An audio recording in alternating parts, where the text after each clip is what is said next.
Well, good evening, racing fans. Welcome to Racing Action from Grand River Raceway for this Friday evening. There's a lovely look at the track, and the track is listed as fast. The announcer listed as slow. We're 20 minutes to our first dash here in beautiful Laura, Ontario.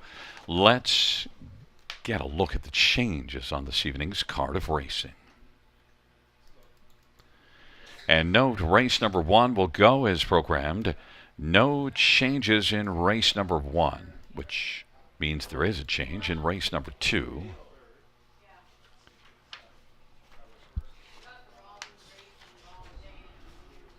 In the second race, number one, Abby Cadabra is scratched. Race two, scratch one, Abby Cadabra.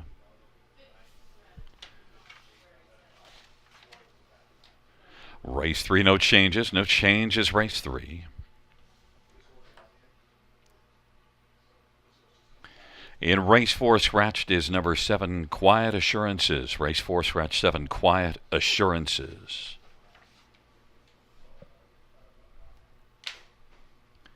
Races 5 through 8 have no changes. No changes. Races 5 through 8.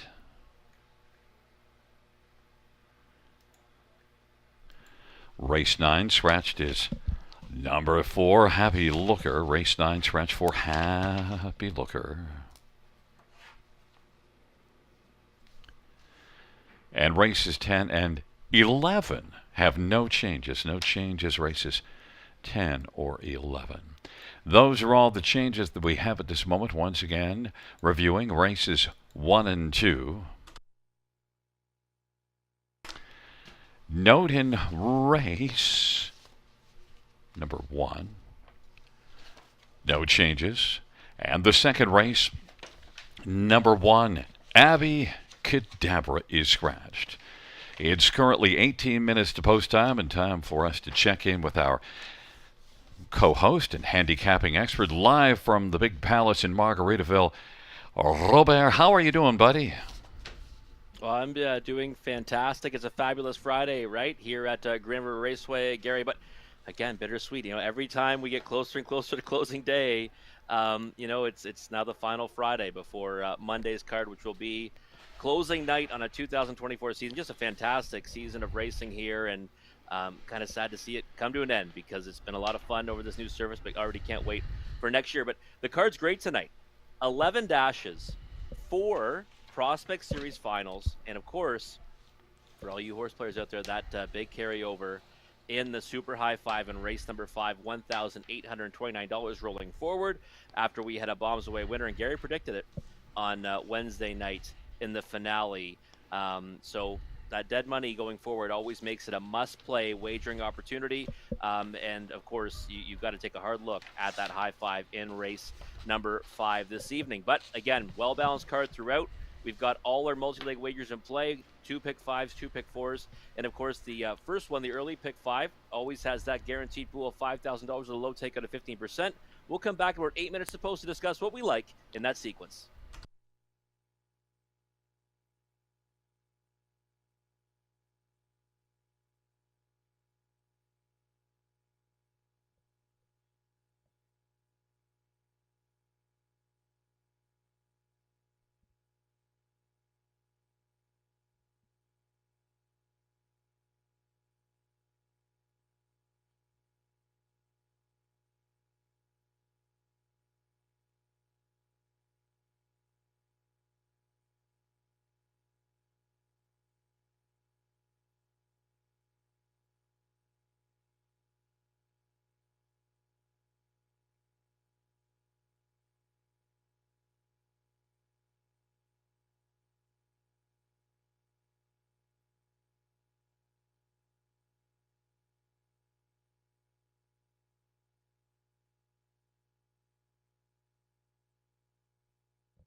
8 minutes to post of the opening dash.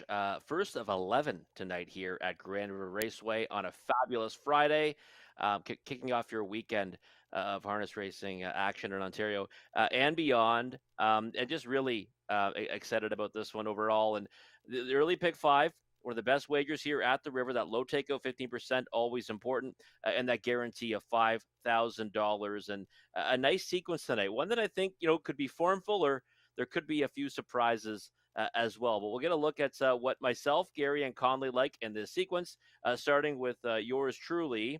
And I'm not spending all that much tonight, $7.20. So that's less than Gary's usual $9.60.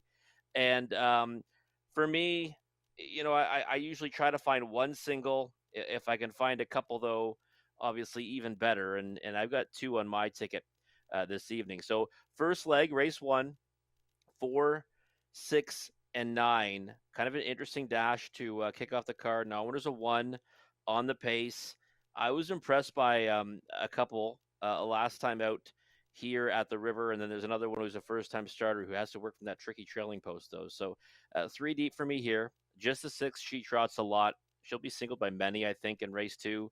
It's the final of the Prospect Series. She's held her own in the grassroots, even raced at the gold level, and been doing good things here, and now one is a 2. So she's a single for me and a single for many, I think. Race 3, the 4, 5, and 7. Now, Mel's Legacy making the transition from Mohawk Park to here at the river, but I thought Southland Circuit was fantastic last time. I hadn't raced in a month and was obviously got an inside favorable trip, but absolutely lights out in the stretch, pacing away from her, from his rivals. And Barstool Mountain, I think, is one you have to have. Just depends if he brings his A game or not from that outside draw. Race 4, the 2, Cheese Party. She's done nothing wrong as of late. She's really pulled up her socks and racing in the Prospect Series. She's won 4 in a row. She's the winner of the Battle of the Bells last year. She loves it here in Elora. I can't go against Cheese Party in race number 4. Singled her up. Race 5, the 1, 2, 5, and 8. Now, the inside 2 are 2 I've backed and been fond of quite frequently. The 5 and the 8, I thought both raced really well last time.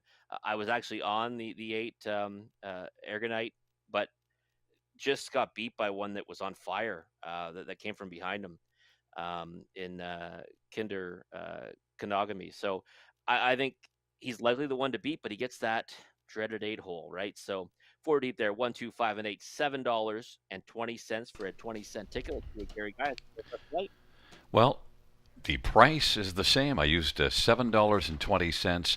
We don't see each other's ticket, and I'll tell you something. Our tickets are extremely similar here, and we see things much the same way. A slightly different path to get to 720, but not that far off of the same horses that you have.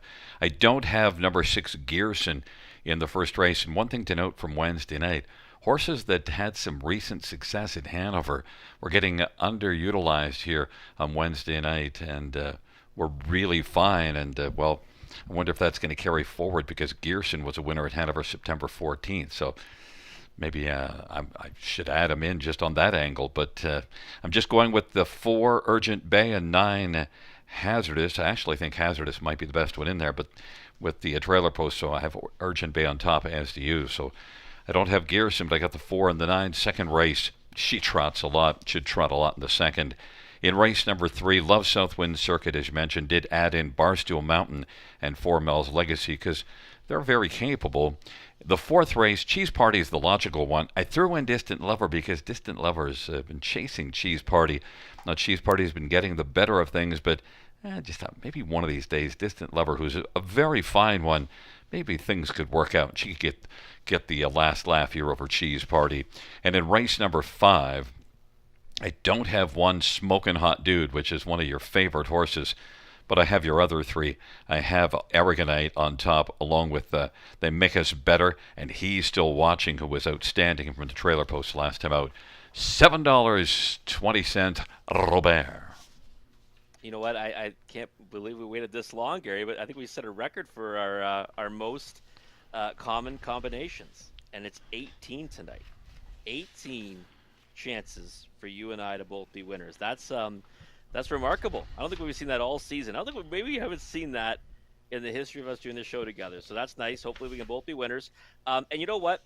going against Chiefs Party with Distant Lover, I don't mind that idea because sometimes in the finals of these series, right, these season-long series where they've gone to battle so many times, the one that's kind of been, having to settle for second or third to one that's been dominant gets the job done. So maybe that happens tonight in the final, right, when the chips are down.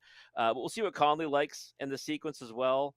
Get his ticket idea. So he's spending a little more than us. He kind of tightened up his bankroll for a bit. Now he's throwing around the dollars again, $10.80, spending a bit more than myself and Gary tonight. He's going to spread out 2, 6, and 8 here in the opening leg, and obviously we're on a bit of a different page there. But we both have Gearson, who Gary doesn't have, and I thought Gearson raced fantastic at Hanover, and I thought he raced pretty good last time, sneaky good, I'll say, at the River. 2, 5, and 6 in race number 2, so he's going to try to beat She Trots a lot. Has her on the ticket, but also has Sue-Ann and Gaming Queen. Race 4, the 4 and 5. I mean, 2 logical ones there. Mel's Legacy and Southwind Circuit. We all have those 2 on our tickets. 2, 5, and 8 in race number 4. So he's not only using Distant Lover, he's also got Sable Lila. And Sable Lila was dominant towards the start of the season. 9 out of 16 races she went to the winner's circle. She's missed some time, and if it wasn't for the 8-hole, she'd be on my ticket too. Big fan of the horse, hate the post. Race 5, just the 8. So Conley's not afraid of the 8-hole tonight, and Ergonite is one that I think looks like the most likely winner of that race, but had to settle for second last time racing him off the pace. Might happen again this evening. That's what I'm worried about there. That's why I spread it a little bit, but I don't mind singling that one at all. $10.80 for a 20-cent ticket for Conley. And we all have similar but different ideas in the sequence, which is nice. You got a Minnesota map out your winning wagers for this early pick 5. Again, the pool's guaranteed at $5,000. Takeout is always a low 15%. We'll come back after the post break to take a closer look at the opening dash.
Field on post parade for race 1. 1, McSeashore, Anthony Hahn for Michael Keeling and Dreamville Stables, and Pitbull Stable, and Milton Lehman.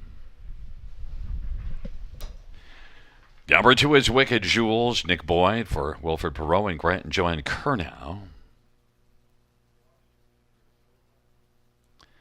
And 3 is Country Grace, Austin Sorry for Rodney Hughes and Sarah Embry. 4 is Urgent Bay, Jay Harris for Shane Barrington and Imagine Stable.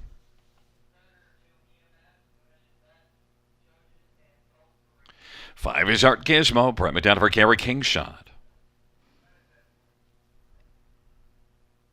Number 6, Gearson, Jason Ryan 4, also Gary King shot. 7, Wild and Crazy Daryl Thiessen for Steve Labonte. 8 is Gypsy Joe, Sammy Filio for Mary Lee Quinn. And 9 is Hazardous, Travis Henry for Sean Stacy and Mark Stacy and Pitbull Stables and Bertrand Gillespie and Hudson Stenebred. Field of 9, race 1, first of 11 dashes on this Friday night. Rob, let's get right to it. Let's show some urgency this evening. Cash some tickets even. Urgent Bay is our top pick and a $50,000 yearling that's had one start here. What do you think of that one start? I thought it was a good one. I mean, he took a lot of money early in the betting on that occasion. Made me take notice of him just because of that. I went back and I watched the qualifiers, and I said, okay, I don't really think I have to have this one on my ticket. Not tonight anyways. But he raced really well, I thought. He got away in the 2-hole. I was kind of concerned about him throughout, but he's still watching. Was a pretty strong winner. He did fade back to third, but I thought it was a good effort first time out. 56-4, dropped a lot of time from those qualifiers, and you can really only ask for that kind of a drop. And if he improves a little bit tonight, I think he might go right to the winner's circle. And again, for me, it was just a horse that these 3-year-olds or 2-year-olds that make their first lifetime start, they can always take a big step forward. Second time out, I think we might see that from Urgent Bay. Let's get on the track as well. Number 6, Gearson's a 4-year-old that did not race as a 3-year-old, and Gearson is one that, has had 2 starts. We saw that start here. A win at Hanover. Also, what do you think about that angle that we had horses that were getting disregarded coming in on Wednesday night with strong Hanover Lions that showed up big time? Well, they're not getting disregarded now. He's 2-1, but I agree with you. I think that those are sometimes meaningful trends in the sport, right? If you see horses that are coming from maybe one venue after it closes, and many times, you see slower times that's over a half-mile surface. And even when we had a half-mile surface, ours was faster than Hanover's, so they'd always get disrespected. I mean, that just kind of it would happen organically. But we've seen a lot of them do very well here. And Gearson, I thought, raced sneaky good last time. I really did. I was aboard last time off that winner in Hanover because the winner in Hanover was way better than it looks on paper. He went outside before he came back inside. He did more racing than it looks in the program. And last time out, I thought he raced really well to be fourth. So I'm a little bit surprised he's taking this much support. I guess he wasn't as sneaky as I thought because they're coming for him today at 2-1. And at that price, I think it's a bit of an underlay, but I still like his chances. The one that I wanted to come for on top, and I almost did, was 9 Hazardous. Has had 4 qualifiers to get ready. Set up with Sean Stacy, that 2-year-old from the trailer post, but $115,000 yearling purchase. Yeah, and I was pretty impressed by the qualifiers and really I guess the competition that he faced in his qualifiers. I hate the fact that number one, I'd be betting a 2-year-old against older, and the second piece of that is the fact he's got the trailing post, right? That's why I couldn't get there on top. I mean, I'll be honest, when I mapped this race out a few different ways, I did have him on top a couple of times, but I just thought it might be just too much of an ask for a 2-year-old to beat older first time out from the trailing post, which we already know can be difficult for even the most seasoned racehorse. So 8-1's the right kind of price. I mean, the strong connections, expensive yearling purchase, meant to be, a pretty good horse, but I just didn't know if this is really the greatest situation for him. Nose on gate, I'd probably have him higher than third. Number 3, Country Grace, is interesting to me because he's going to probably blast off the gate. The last 3 starts were all sharp. And, Wicked Jewels also is probably going to flash some wicked early speed. But Country Grace, Austin's been driving well of late. And Country Grace is one that, a lukewarm 3-1 favorite that I might regret not having on the ticket. Myself as well. And the biggest thing is, Gary, is he's got tactical speed, right?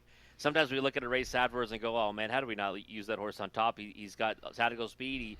He's got early foot, and he just went to the front, and no one really challenged him, or he was able to get things his own way. And that might happen here. But, again, 2-year-old against older.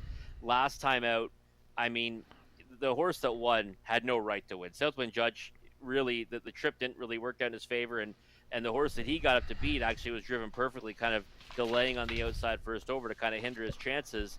So I thought Country Grace really got every chance to win that time, and that was against fellow 2-year-olds. This is against older. So 7-2, I think, probably the right price, but I couldn't get there at it, and that's why I ended up leaving him off my tickets as well. And a quick thought on Wicked Jewels. That's my third choice. This is one also that can get off the gate. Yeah, I like the early foot. I think we're going to see forwardly placed, but I thought could have finished stronger last time out, and I thought really had every chance to win on September 13th at Kawartha. Actually, I think got his nose in front at one point and still ended up getting beat again at the wire. So I think he'd get a big piece of it, but I couldn't get there on top. 9-2 is probably about the right price if you like him, but I think he's got to trip out to get there. Well, it's a field of 9, first of 11 dashes on a fabulous Friday night as the field is gathered in behind the gate here at the river.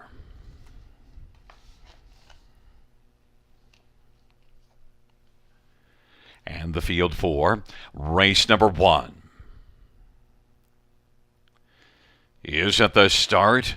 And they're off, and Gearson, Urgent Bay, and also Wicked Jewels and McSeashore. Country Grace is 5th away. Art Gizmo broke stride. Wild and Crazy, then Hazardous, and Gypsy Joe is now 8th, and Art Gizmo trails the field. Wicked Jewels was able to blast out for Nick Boyd and grab the lead. Leads at a couple of lengths. McSeashore, Gearson, 3rd. Urgent Bay racing 4th in front of Country Grace. Then Hazardous and Wild and Crazy. Field comes off the turn. 27-1 opening quarter. Racing second from last is Gypsy Joe. And Art Gizmo's trailing the field. Wicked Jewels off a lively 27-1 opening quarter in front of McSeashore. And then Gearson is on the inside as they race their way on towards the half. And now geared up on the outside. Country Grace. Urgent Bay, not showing any urgency just yet, is still on the pylons. And Hazardous is working on the outside. And then it is back to Gypsy Joe, Wild and Crazy, and Art Gizmo. 57-1 halftime, 32nd second panel breather for Wicked Jewels, and Gearson on the outset is shifting gears and getting up closer. Is only a length back. McSeashore, then Country Grace, and Urgent Bay needs some racing room, is on the inside 5th, and Hazardous is 6th. Then racing position 7th, Gypsy Joe, then Wild and Crazy. And it is Wicked Jewels as the field is about to turn for home. 3/4, 127, Wicked Jewels. Gearson digging. McSeashore, Country Grace, Hazardous. And then it is back to Urgent Bay. And now kicking in late, Gypsy Joe. They turn for home. Wicked Jewels on down the stretch. Wicked Jewels is sharp. Wicked Jewels, McSeashore. Wicked Jewels continuing on. Wicked Jewels is going to win. Then it is McSeashore, and 3rd is between Hazardous and Country Grace. Wicked Jewels 156 flat. Well, Rob, goodbye to our Pick 5 ticket. Yeah, goodbye. And you know what? I mean, how often does it happen? The last horse we talk about, and I kind of I'm not so keen on their chances to go. They win, and they win with authority too. And I said, would have to trip out. Well, Nick Boyd said, "Trip out. I'll show you, Rob. We're going right down the road," and that's what they did. I mean, 27-1. That's a legit opening panel. Does really get a nice rating in the middle half, and then just has too much for them. And the stretch kicks home nicely. And again, one that when I looked in the program going into his latest, I was so excited because it looks like he got locked in. I thought he had every chance to win at Kawartha. Last time out, raced well, I thought, in finishing 4th, and did get beat by one that I absolutely loved. So maybe I should have read more into that form reference. But either way, great drive by a good friend of mine, Nick Boyd, a.k.a. Ralphie, and a nice performance by Wicked Jewels. Well, and I needed to go 3 deep. I used the 4 and 9 in the top 2, and Ralphie was my 3rd choice. But no urgency from Urgent Bay. No, yeah, it just it didn't really have it tonight, right? Didn't have what we saw last time. I mean, I don't think he just had the horsepower to really make any kind of a move. Gearson was certainly handled with aggression this time around. Could not stick with Wicked Jewels, and I thought McSeashore raced pretty well to be 2nd, and Hazardous is one we could probably come back to wherever he lands next time, especially if he's in against horses his own age. But in any event, there he is, Nick Boyd with a big win there. I hope he deserves the Needleby for not using him here, and he's also defending champion in one of my fantasy football leagues too. So he's one heck of a fantasy football player. Probably because he's smart enough to use some Buffalo Bills players. 2-1-9-3 back in front of the top 4, and back in front of us is Wicked Jewels. 2-year-old McWicked Bay Gelding, owned by Grant and Joanne Kernell. Wilfred Perot, the trainer. Ralphie, Nick Boyd, the winning drive. Jules, victorious, 156 flat.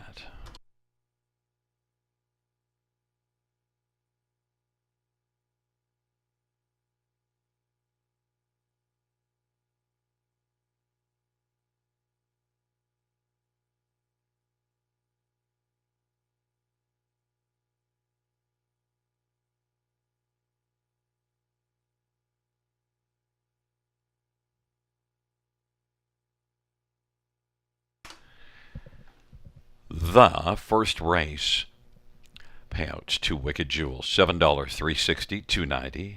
1 McSeashore, $680, $430. 9 Hazardous, $470. $2 Exactor, $37.10. $1 Try, $100, 5 cents. $1 Super, $291.35.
First race order of finish from the top, 214796853. That's 214796853.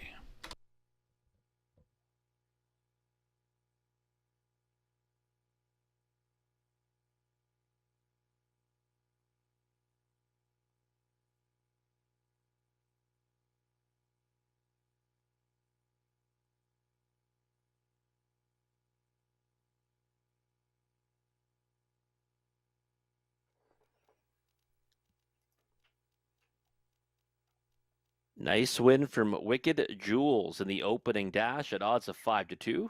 Good luck if you're still rolling in that early pick 5. I know I'm out, and I'm excited now about the early pick 4, starting right here in race number 2. Guaranteed pool $2,500, low takeout 15%. And I'm not going to stray far from my pick 5. I always say it. They're always going to be the same numbers. And obviously, I'll be jumping up and in on this sequence because I'm out of the pick 5. So just the 6 here. She trots a lot, 3-2 on the board right now. Post 5 now, still the uttermost post in the contest with the scratch of the 1, Abby Cadabra. But I mean, again, she's been doing such good things over here at the river and racing against tougher, I think, in the non-winners of 2, grassroots, of course, and even that 4th in the golds. Love her in here, and I think we're going to see her pretty fired up off the gate, I would think. That's how she's done her best work here at the river. 4, 5, and 7 in race number 3. Mel's Legacy and Southwind Circuit are the obvious ones. Barstool Mountain's one that I think you have to have from the outside of the gate just in case, because he does have the ability if he can overcome that draw. Race 4, just the 2 Cheese Party. She's been just too good since getting the Prospect Series. She's won 4 in a row. She's done so with ease. The margin of victory that race 2 back by a neck probably isn't really fair because it was a lot easier than it looks.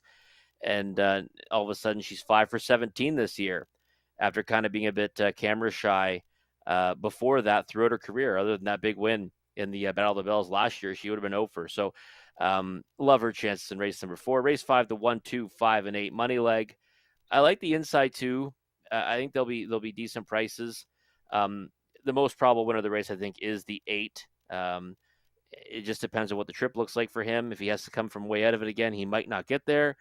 But I think also they make us better last time. Tough trip, first over it a long way. I was impressed the way he stuck around to be 3rd.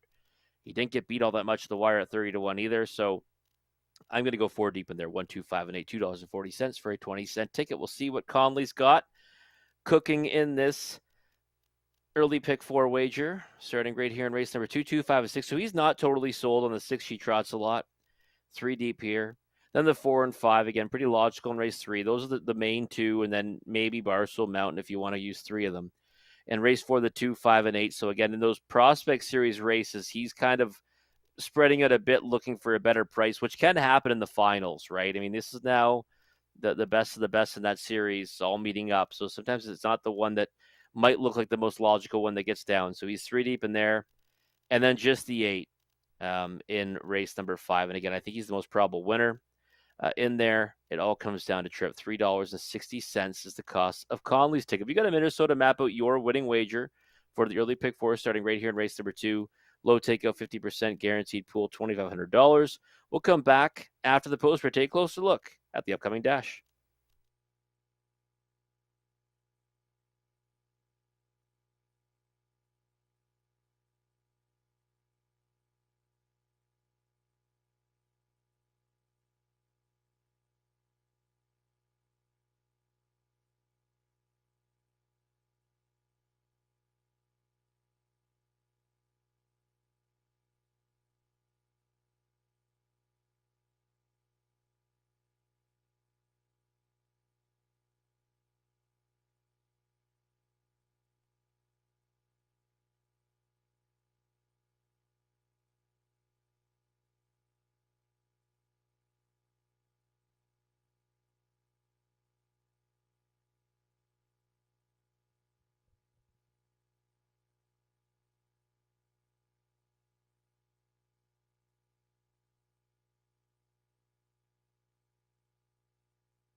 Field 4 race number 2 is on parade, and 1 is scratched. 2 is Suan, semi-filling for Eric Nadeau and Louis Juan, Pierre-Luc Roy, and Modlarouche and Jean Allaire. Number 3, Don't Mess with Mama, Anthony Hahn for Blake McIntosh and Dan Kemp Trotting. 4 is Sand Dune, Bruce Richardson for John Holding and Morley Bosworth. 5 is Gaming Queen, Austin Sorry for Blake McIntosh and Mortgage Boy Stable and Hot Racing. Number 6, She Trots a Lot, Scott Young for Paul Walker and Keith Coulter. Field of 5, race number 2. Let's get a look at this field. And, well, we have to start with She Trots a Lot. And She Trots a Lot is one that has trotted a lot this year to the top 3. 13 out of 17 starts after not doing much as a 2-year-old. It's been a really good 3-year-old campaign, Rob. Yeah, it really has been. And she's one that's really kind of found her best stride over here at the river too, right? I mean, she's got some nice victories. She's racked up wins here on the engine.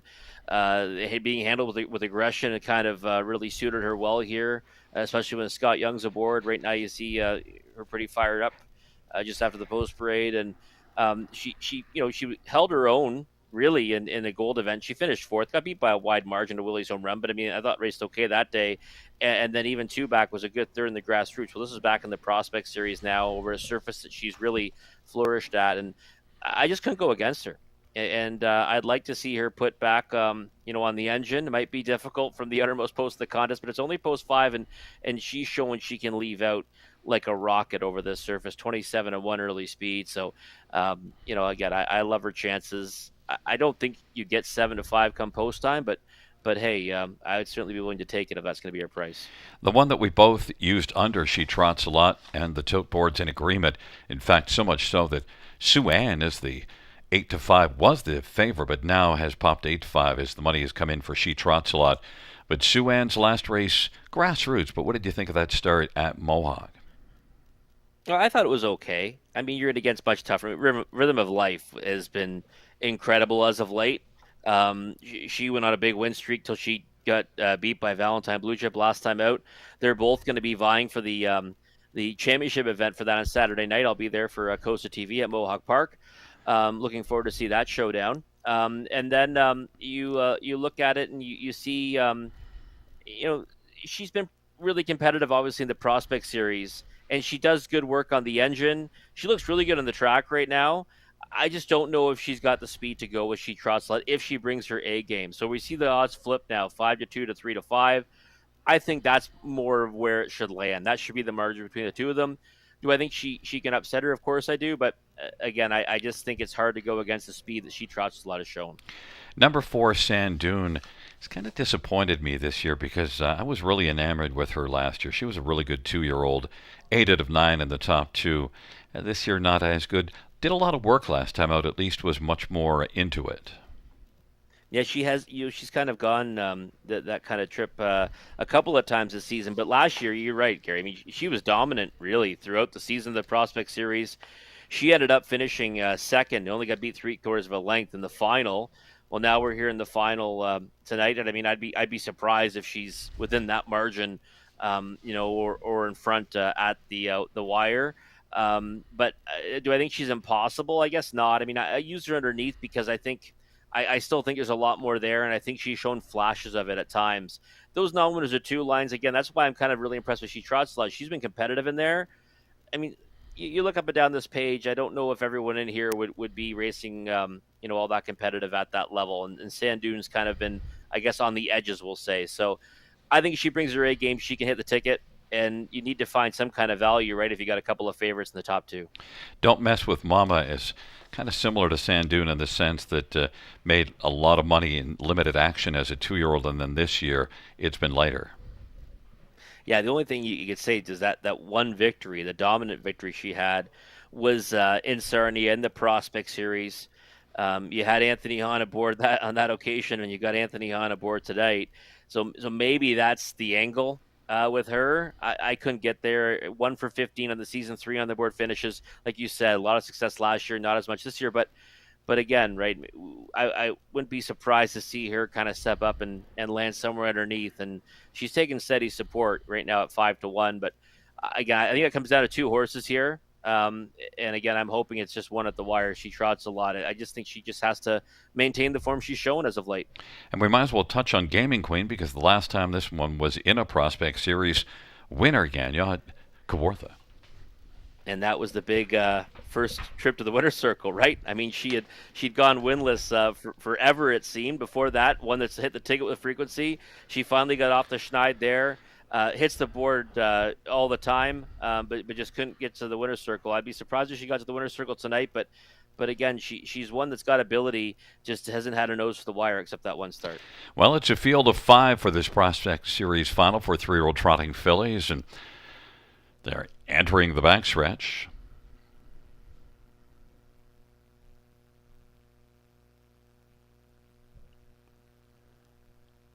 Field 4, race number 2 on a Friday night at Grand River Raceway.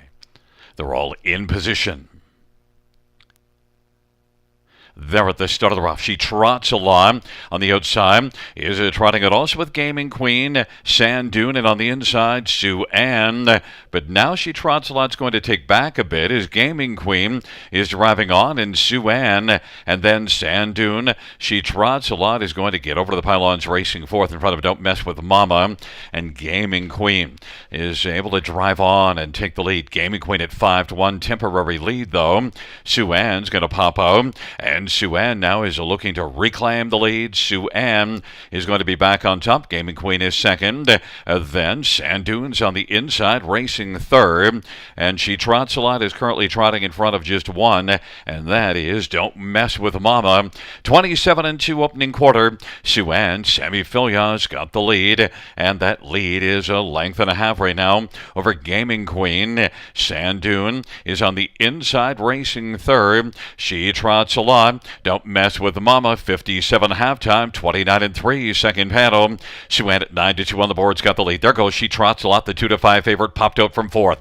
Now it's come on to take over third and is moving. Has to dial in Sue Ann though. Sue Ann now coming on to take over second. She Trots a Lot has moved to within about a length and 3/4 of the front. Now a length and a quarter. Now a length and getting closer with every stride. They race by 3/4, and now we've got a battle on. Sue Ann to the inside. She Trots a Lot on the outside. 3/4, 126-3. Sue Ann clinging to the lead. Now there's no lead at all. She Trots a Lot. Sticks ahead in front. She Trots a Lot, and Sue Ann. Don't Mess with Mama is taking over third. Then Sand Dune and Gaming Queen. She Trots a Lot trying to put away Sue Ann. She Trots a Lot on down the stretch. Robsy come, and She Trots a Lot. Yes, she does, and she is trotting clear and easy at the finish to win it under wraps. And then it's, between Sue Ann and Don't Mess with Mama for second, Sand Dune fourth. She Trots a Lot, 157-1. Rob, and you saw Scott Young leave a little and then realize, well, Gaming Queen's leaving. I'll take back and try a different plan. Yeah, we always talk about it, right? I mean, the horse that hurts you the most leaving out of there is the one directly to your left always. It doesn't even really matter what the speed's like towards the inside of that one. It's going to really tax you a lot more off the gate. And I think in realizing that, he saw 3 horses all firing out of there. He said, you know what, I've got the confidence in this filly. And I know he does. He loves She Trots a Lot. I'll just kind of settle in and let them kind of sort it out, and I'll come and get them when it matters. That's what he did. I mean, he just has the utmost confidence in her that she's the best in there. And when he does unleash her first over, I mean, you can see the body language. He was a lot calmer in the bike than Sam Filion was. I mean, he knew the horse he had in front of him and just kind of kept on rolling to the wire there. And I mean, I think it's a deserved victory too. She's done some great things here at the river. Some fantastic performances over this surface.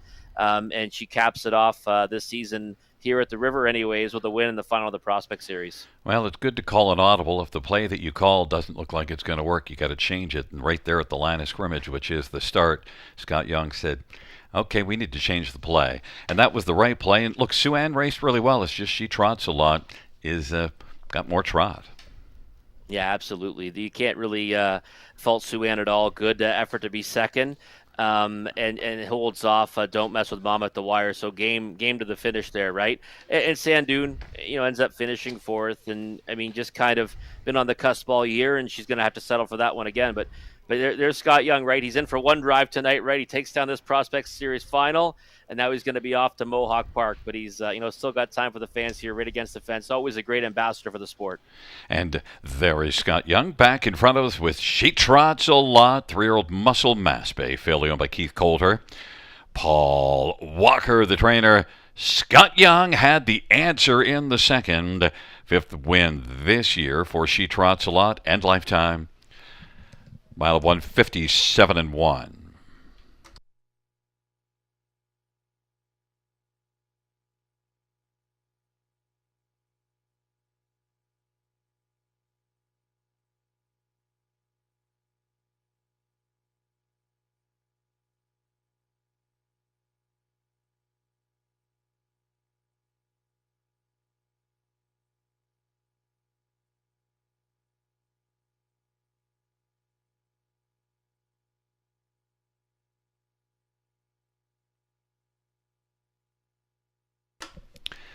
The second race payout, 6 She Trots a Lot, 290, 240, 210.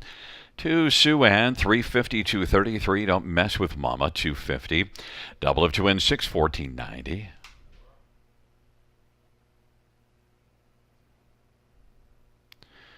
Exact rate $50 ride, $1035 super, 3805.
Second race, so we're finished from the top. So scratch 2-3, 4-5-1. That's scratch 2-3, 4-5-1 on the bottom.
Field 4, race number 3 is on parade 1, Gladiator SBG. Brett McDonough for Marie Helene DuPont and Sylvain Deschenaux and Gaston Bibeau.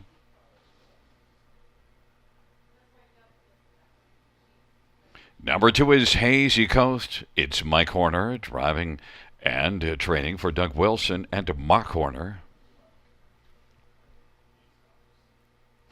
And number 3, Max Shadow Lauren House for Samuel Taylor.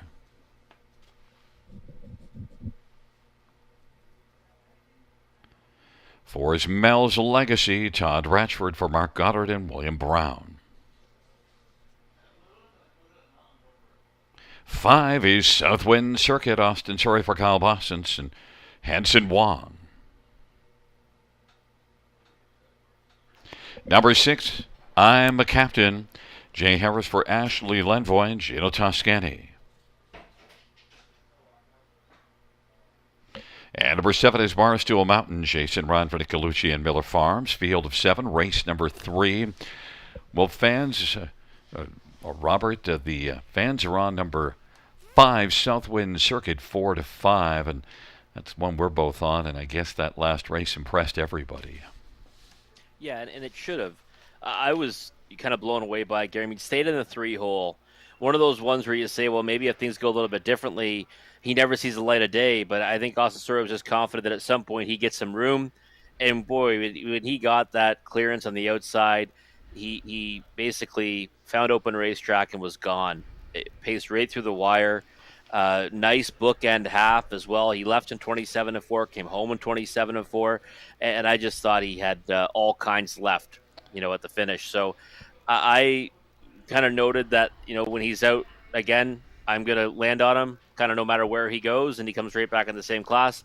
I thought he was hard to go against. Now, I did use others in here as well because I thought he might end up being a real short price, right? And you go from getting 9-2 to now 6-5 on the board. I mean, he might float up a little bit higher in that compost time, but I couldn't go against him on top. Trying to find the horse to use on the exactor ticket here, then we disagreed. But I probably went fishing for a bigger price. Mel's Legacy is the second choice on the board, and well, is one that comes in pretty fine form racing at Mohawk. Yeah, no, the win last time was obviously a good one. I remember I took a chance on Long Shot Panic in that dash, thinking that one had a big chance at a real big price, one that we saw here at the river, and ended up finishing third, just missed out on second, but it didn't matter because Mel's Legacy was gone. Front end winner, and did so at a real short price, and had tried similar tactics in previous efforts and didn't miss by much. So you'd say he's a horse that's kind of progressing nicely, right? I mean, third, second win. Obviously, Captain Obvious was saying progressing nicely with that, but just the way he's finished his miles too. So I think you've got to respect a horse that has that kind of early foot and tactical speed here at the river. I'd say pre-race appearance right now, he looks better than Southwind Circuit. I mean, I thought Southwind Circuit looked a little better last time out than he does tonight.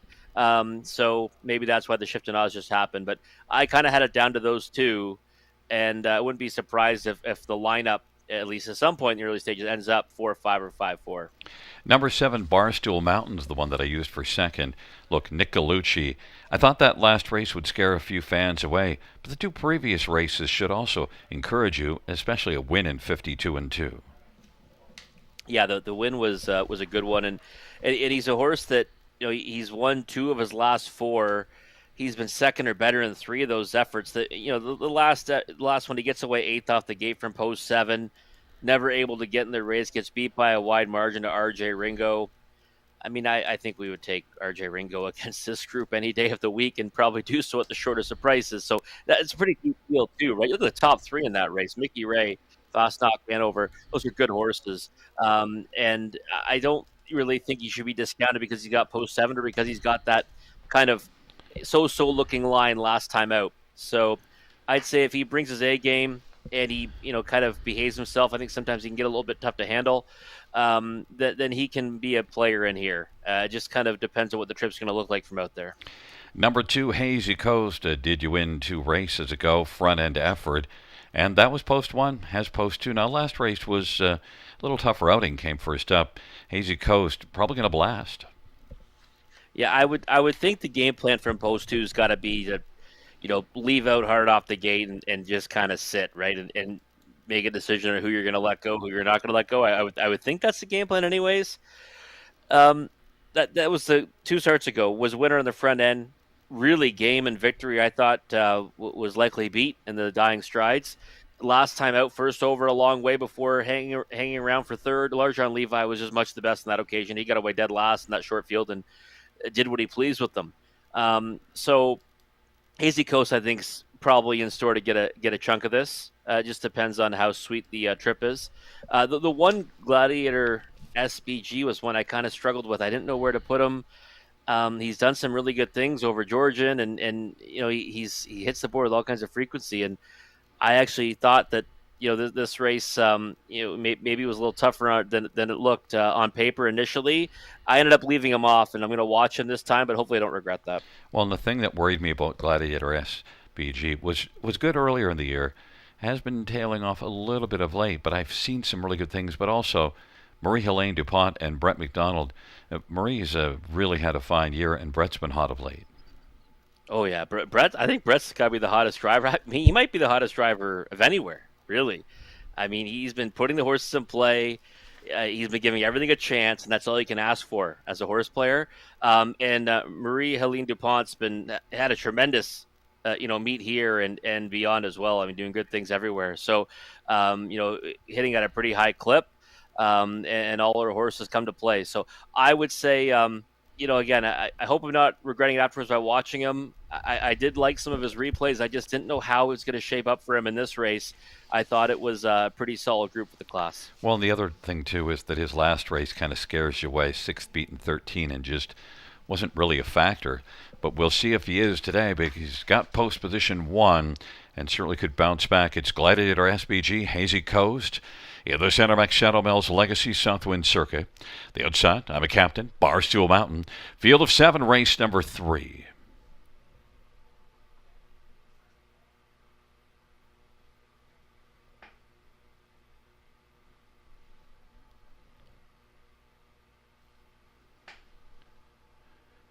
Field 4, the third,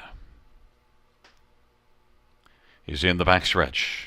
Gathering speed approaching the start. There at the start in the rough.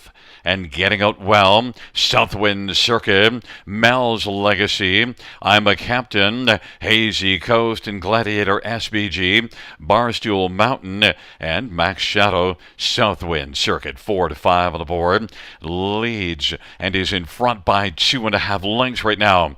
I'm a Captain is racing position second. Then Mel's Legacy, forwardly placed on the inside third. Gap 2 or 3, Hazy Coast, and then Barstool Mountain. Then it is back further to Gladiator SBG and Max Shadow trailing. They've raced their way to a quarter in 26 and 2. Southwind Circuit and Austin Sorry has a hold on this one.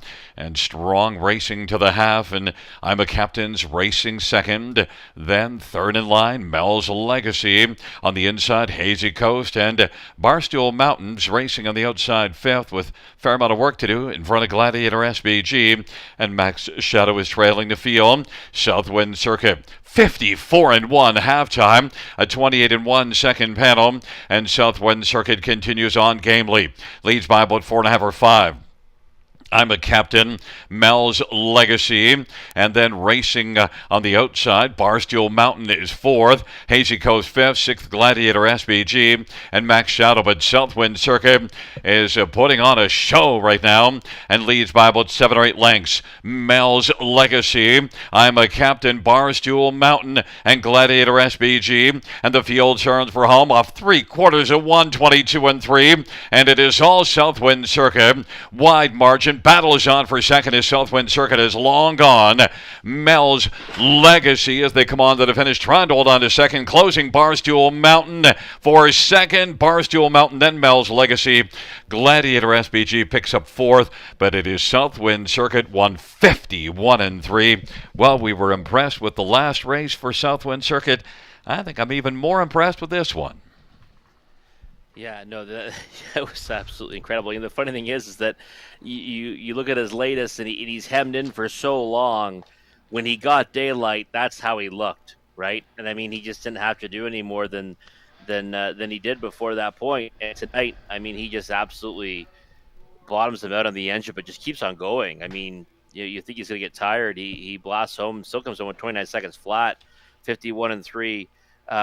This horse really is coming to his own and loves it here at the river, but unfortunately it's going to be his last kick of the can this season. So you can see Austin Sorry here, Gary. That was beyond impressive. I mean, he's just a passenger. Yeah, just 51 and 3 mile. I mean, look, don't breathe her, just kept going and going. Yeah, no, and at no point did he get a breather, and no one could stay with him either, right? I mean, he's kind of just fired up throughout, and it's going to be his third win of the season. I think he's going to have more in the tank if he keeps on racing like that, though, no doubt about it. But Barstool Mountain gives a little bit of value underneath, right? We always talk about you got to split the favorites, and that's what he did there. And just obviously not going to catch the winner, winning in that kind of fashion, but does get between him and Mel's Legacy to help the exotics pay. I'm big on splitting the favorites. That's my go-to thing. Yeah, you got to do it. I mean, at the end of the day, if you do like a couple of favorites, you're probably better off playing your higher denominations, splitting them, because that's the way you're going to get your return, and play it smaller with them finishing 1-2, because at the end of the day, you're not going to make much that way, right? And Gladiator SPG, again, one I'm gonna track going forward. I kind of was intrigued by what he might do tonight. I thought he raced okay. It's a 5-7-4-1. Back in front of us is one Gladiator SBG, 3-year-old Jimmy Freight Bakehold, owned by Sylvain Deschenaux and Gaston Bibot. Marie-Helene DuPont, this is the trainer. Brett McDonald. 5 Southwind Circuit back in front of us. 5-year-old Better is Delight Big Ellie. It is getting close to the end of the meet. Henson Wong is the owner. Kyle Boston is the trainer. Austin Sorey, the winning driver. 3rd win this year. 4th lifetime. Southwind Circuit.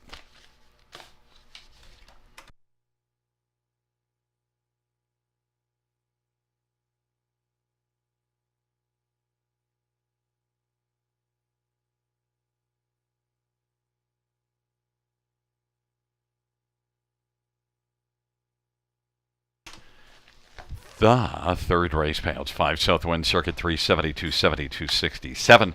Marsteele Mountain, 540, 340. 4 Mel's Legacy, 310. $2 exactor, 63.80. Dollar try, 81.95. Dollar super, 349.95.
We're having a difficulty in getting up the odds for the fourth race. It should be coming up momentarily. Just a little bit of a difficulty with the tote posting the odds for the fourth race.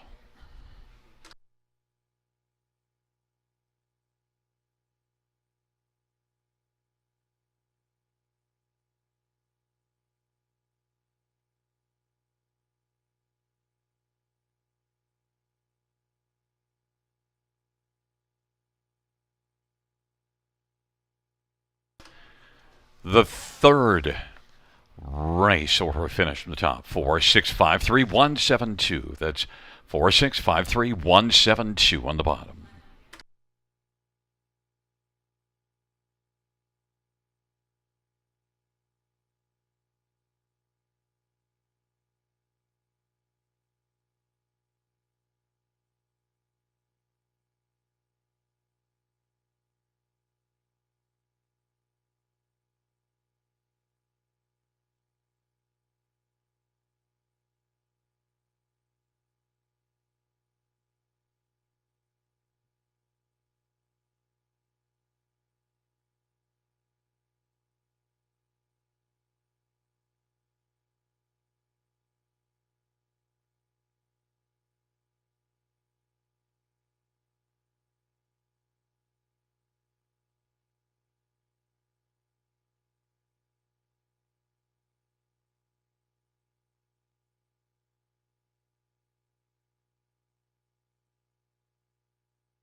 Field 4, race 4 on parade. 1, Saul's Ricani, semi-filia for Eric Nadeau and Daniel Gaudreau and Louis Bois.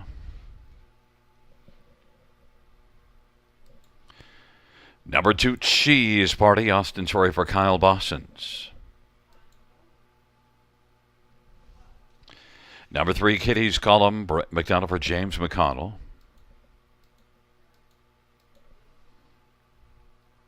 4 is Where's My Phone, Travis Henry for Greg McNair and Ian Fleming.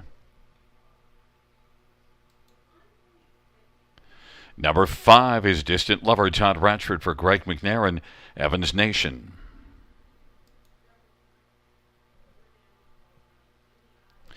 Number 6 is Ace 44 Lady Garrett ready for Ken Fritch and Clayton Fritch and James Wilson and Rick Carrier. 7 is Scratched into Braid is Sabalila, Jason Ryan for Otis Hall and Subble Hill Farms and Necessito Racing. Field of 7 for this 4th race, Prospect Series final for 3-year-old Pacing Fillies. And let's get a look at the one that the fans are enamored with, and we are as well. Cheese Party on a bit of a win streak, Rob. Yeah, she certainly is. And, it's 4 in a row, all against Prospect Series rivals, whether it be in Prospect Series events or against Prospect Series starters.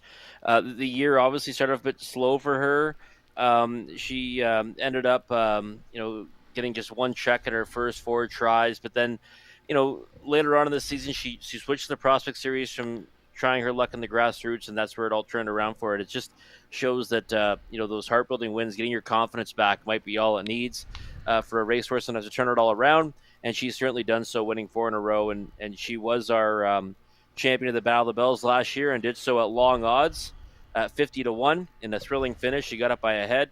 And just happy to see her having success again and doing so in real fine fashion. 51-4, 2 starts ago at Mohawk Park. Oddly enough, a non-betting interest in that race after she was scratched accidentally in the toe system, but then came back last time out here and really turned in a strong performance at nearly even money. I think 2-5 might be all you're going to get tonight. That price or less because she's been so good, and be surprised if she doesn't get the job done. And before we move to Distant Lover, I just want to add 1, Salzburg Annie, that missing line from Wednesday night. 6th beat in 14 and a quarter, but the thing to note is finished with broken equipment, and so mile of 57, but that's the missing line for Salzburg Annie, broken equipment, 6th beat in 14 plus.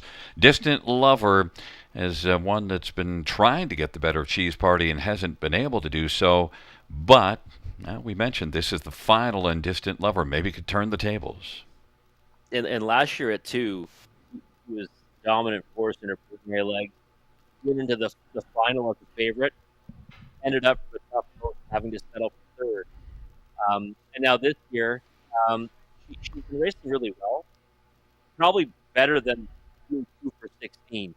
And she's hit the board 11 times in those tries. I think that, for me, I'd have to get that 6-1 right now, Gary, if I was going to back her to win here, because I do think where she might be the most logical one to maybe get the upset against Cheese Party. There's others in here that might actually give better value if you're going to try to beat her. Now, I'm not doing that. I think Cheese Party wins, but Distant Lover, those 8 runner-up finishes and 16 tries, is obviously the one that most are going to zero in underneath, and deservingly so. She merits respect there. Where's My Phone is one we've seen come up with some good performances. Of late, things haven't been quite as good, but last race parked early and then backed away badly. But Where's My Phone could rebound bigly, largely here. Travis Henry for Greg McNair. You do get 12-1. Yeah, you get a good 1-2 punch from Greg McNair here too, right? Do you get Distant Lover and Where's My Phone? And that win, by the way, at Woodbine earlier in the year, 53-3, it was real strong victory. And I thought Where's My Phone was going to go on to do really good things. And she's kind of been up and down since then. She's got those 6 on the board finishes, just 3 wins, but she's got the ability, like you said, if she kind of bounces back with her best, she could be the one that you're supposed to back at 13-1. Again, I'm looking for horses underneath Cheese Party here, and we always talk about it. The 2 favorites, it's going to end up being Cheese Party, heavy favorite, and then likely second choice Distant Lover. I think maybe the move is to try to get one like Where's My Phone underneath and try to boost the price of those exotics. The one thing we have to talk about is 8 Sabalila. I decided to use this one for third best, but I'm also aware she has a big chance of being the best because 9 wins and 16 starts. Yeah, and you know what? As we've gotten closer to this race, I've really regretted not using her higher up because I love this filly at the start of the year. She was so impressive. And, 9 for 16, 14 top two finishes. She does get to move in a spot on the gate, too, with a scratch the 7. So it gets a little bit easier for her, but off time, coming against, one like Cheese Party might be a difficult task. But you know what? If this race was on a regular schedule and she hadn't missed time, she would not be 6-1 right now. She'd be vying for probably favoritism. Only thing that would hold her back is the post. So, a big fan of Sable Lila. And again, maybe we see her come off the bench like she was racing before and get the job done here.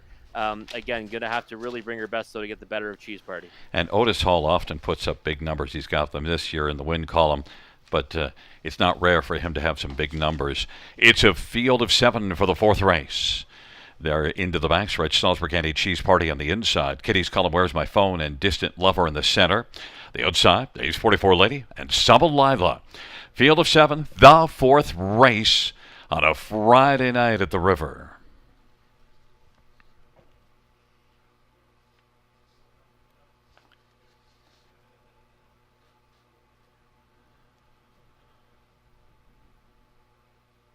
Field 4, race number 4. He's at the start of the rough, and Where's My Phone has very good cell reception early. He's going to drive right home, and then Kitty's Column and Subble Lila, Salzburg Anti, Distant Lover, Cheese Party. Now Cheese Party is racing on the inside fifth, and Distant Lover is racing sixth, and then Ace 44 Lady. But Where's My Phone right now has got a lead of a length and 3/4. Kitty's Column, Salzburg Anti, is racing position third as they race their way off the turn, and the field comes on towards us. A 27-2 opening quarter, and now moving up and taking over third is Sabal Lila.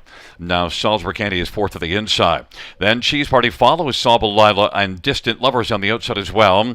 A 44 Ladies on the inside trailing. 27-2 opening quarter. They head up towards the half. Where's My Phone with a lead of a length and a half right now? Kitty's Column. Sabalila is getting closer. And also, so is Cheese Party, who's on the back of Sabalila. Then Salzburg Anti. Distant Lover second last, but on the outside. Ace 44 Lady, 56 halftime. Where's My Phone? Sabal Lila 10-1. Where's My Phone is 13-1. Those are your top two.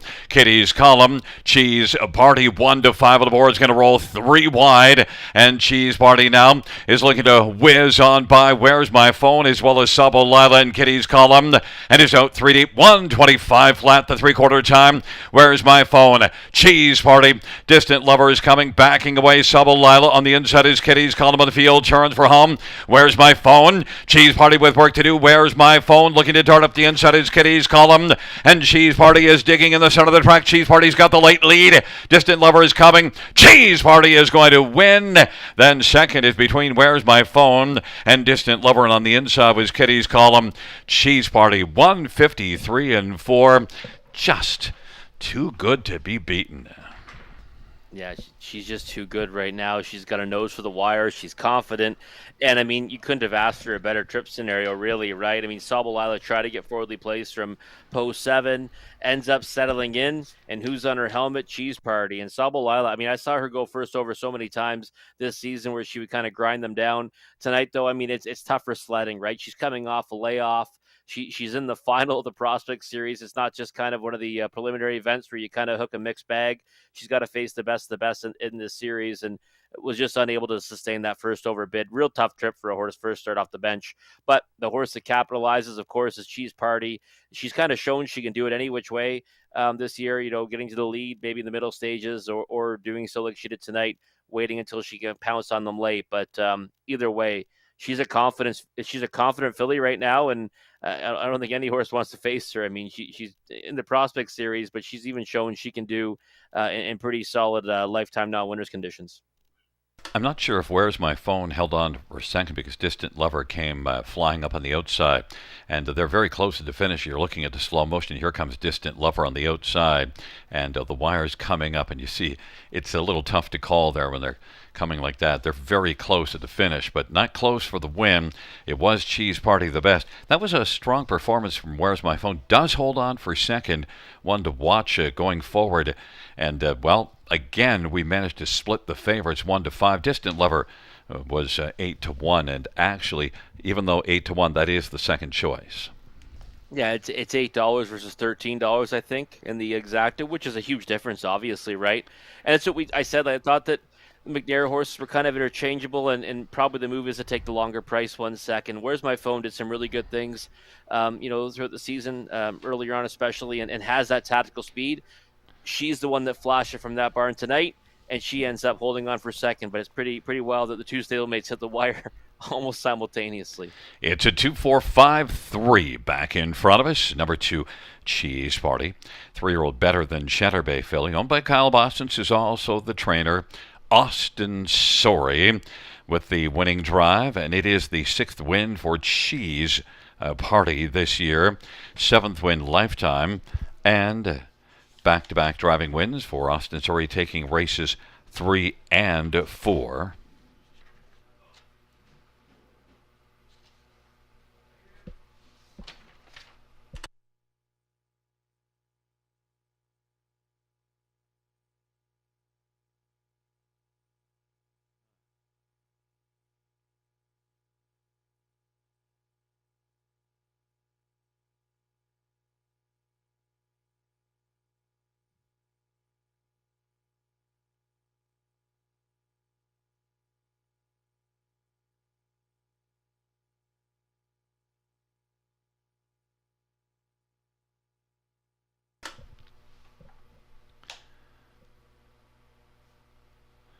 The 4th race.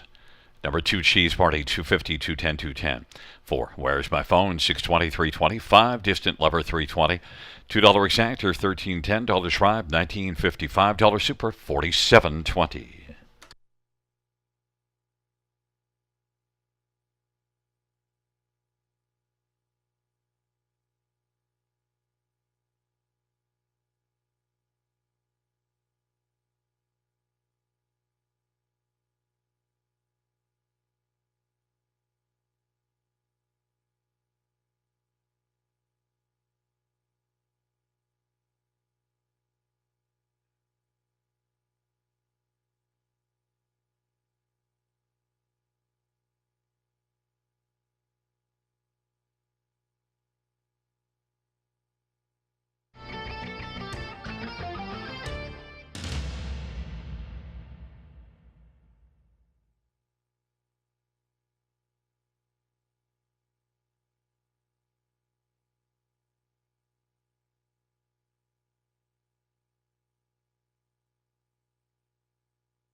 Would Adam Muntaugh please report to the judges' stand? Adam Muntaugh, please report to the judges' stand.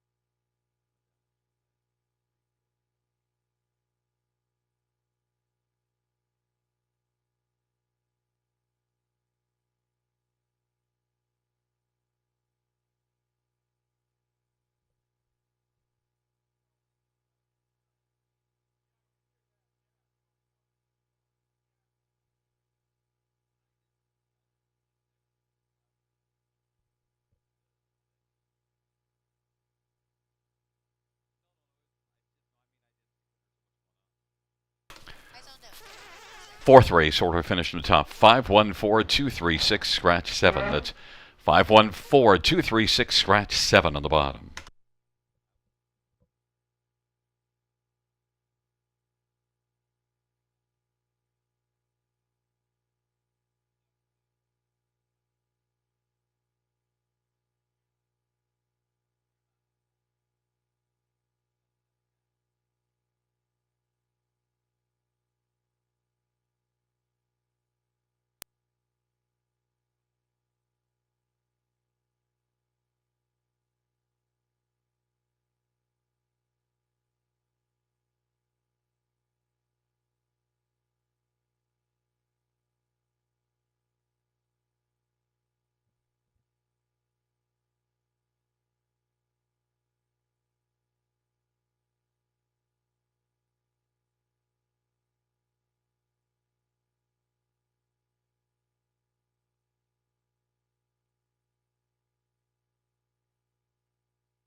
Field for the fifth race is on the track for the post-parade. Field of 9.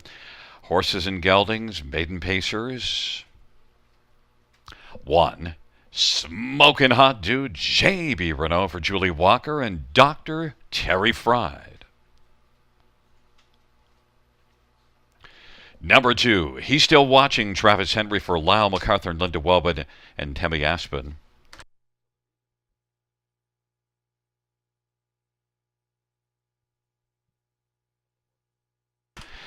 3 is Big Honor. Brett McDonough for Graham Burgess.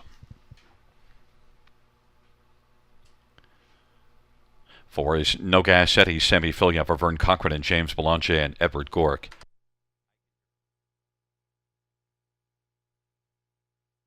Number 5 is They Make Us Better, Daryl Thiessen for Jason Woodward and Joshua Woodward. Number 6, BJ's Choice, Mark Goddard for William Brown. Number 7 is All-Star What You Call It, Jay Harris for Gord Dancitovic and Bob Dancitovic and Ken Albrook.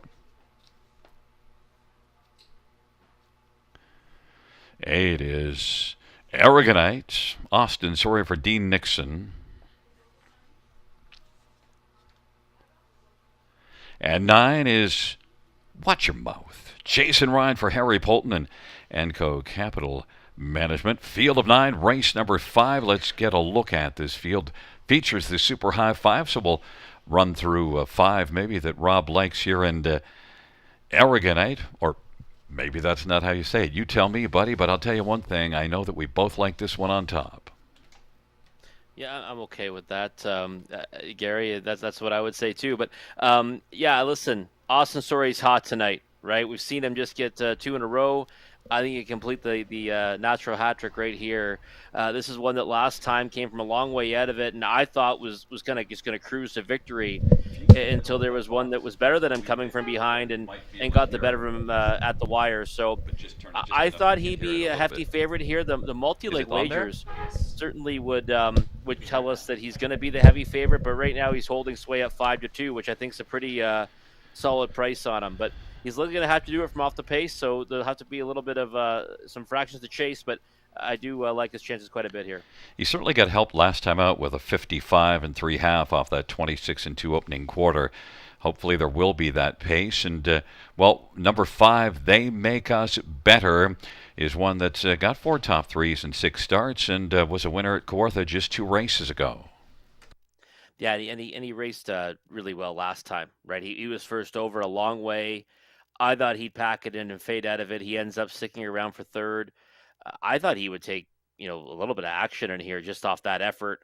He's been in good form. I mean, he's only had 6 career outings. He's hit the board in 4 of them, and he certainly got along well with Daryl Thiessen last time and was second, in his second start of his career with Daryl aboard. So I think this one's going to be in the mix throughout, and 12-1 is kind of a shocking price, to be perfectly honest. He might have a pace advantage over the one I like on top, and that kind of number could certainly make the high 5 pay if he wins it, or even if he just gets a big piece of it.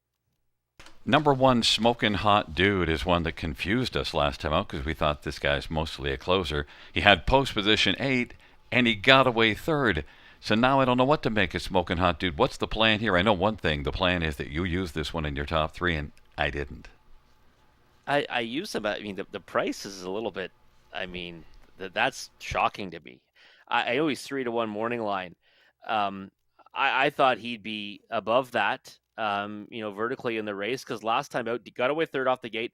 Now, certainly he got shuffled a bit and had some horse, I thought, but then I watched the replay a couple times and I wasn't so sure that he was all that loaded with pace, but he did incredible things from off the pace earlier on, and he owes me nothing. So I'm always going to have this horse in the mix because I know he's got that ability.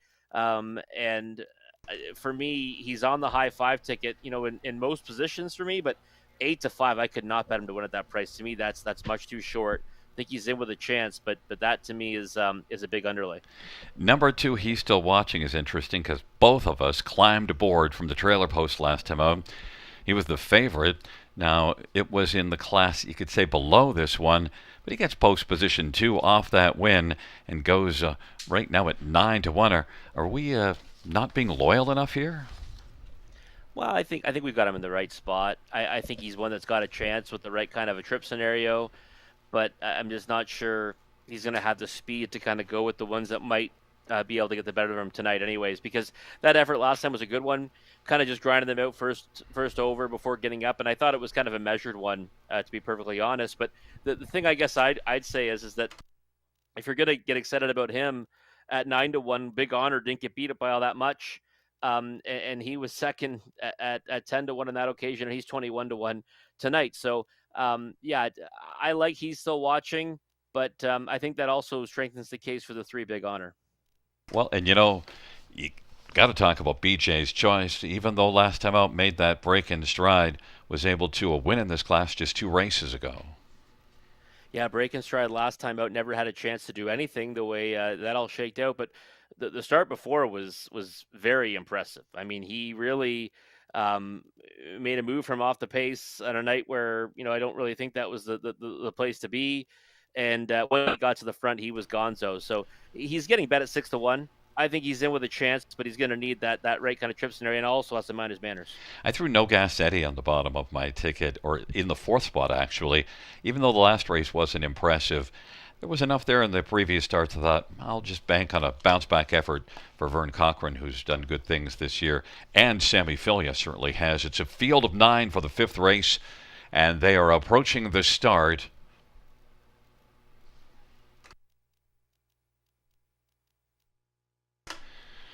Field of 9, race number 5.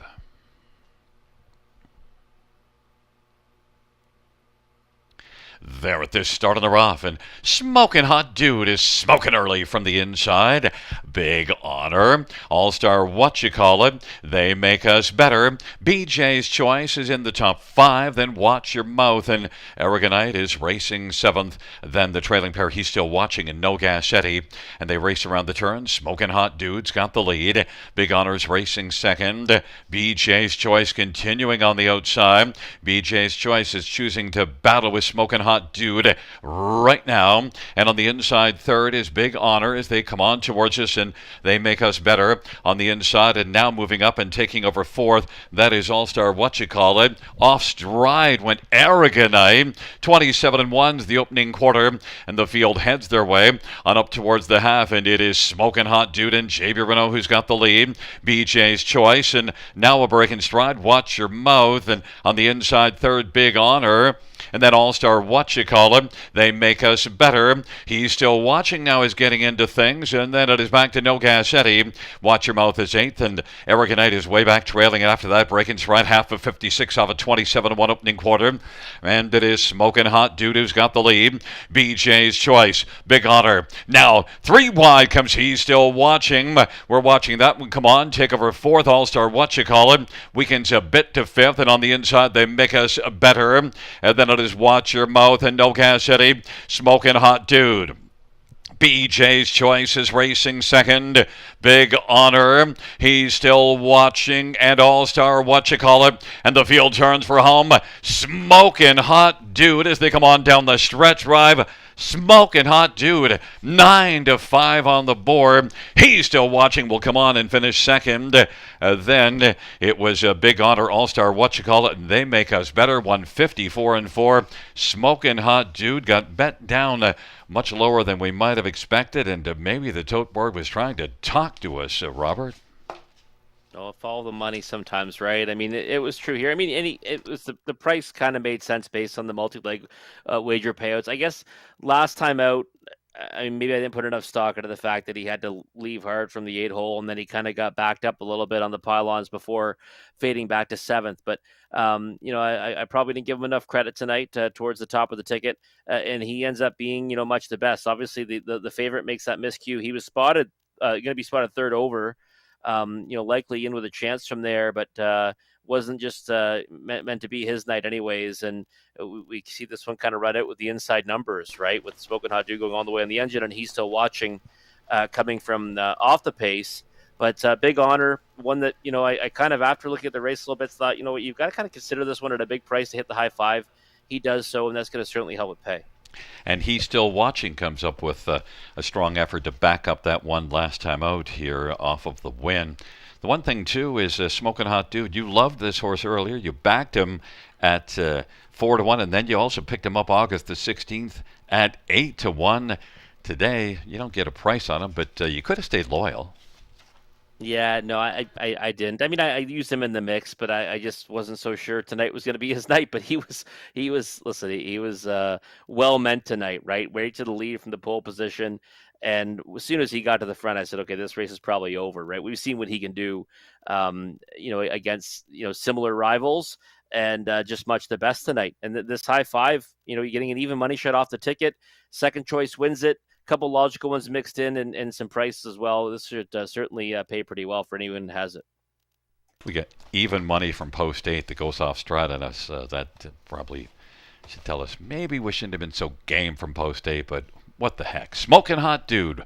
1, 2, 3, 5, 7 is the top of 5. And Smoking Hot Dude is back in front of us. A 3-year-old Big Jim Brown gelding, owned by Julie Walker and Dr. Terry Fry. Julie Walker is the trainer, JB Renault, the winning driver. It is the third win for Smoking Hot Dude this year, and the fourth win lifetime, 154-4.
The fifth race payouts: one Smoking Hot Dude, 573.50, 270.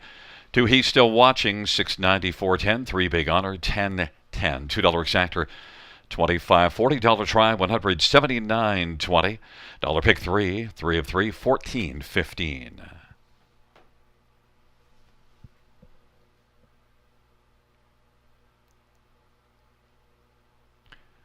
Dollar win for 2080. Dollar pick 5, 119.45. Dollar high 5, 4785.10.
Hello, everyone. Adam Mata with the fifth race rundown. It was 123-846-597.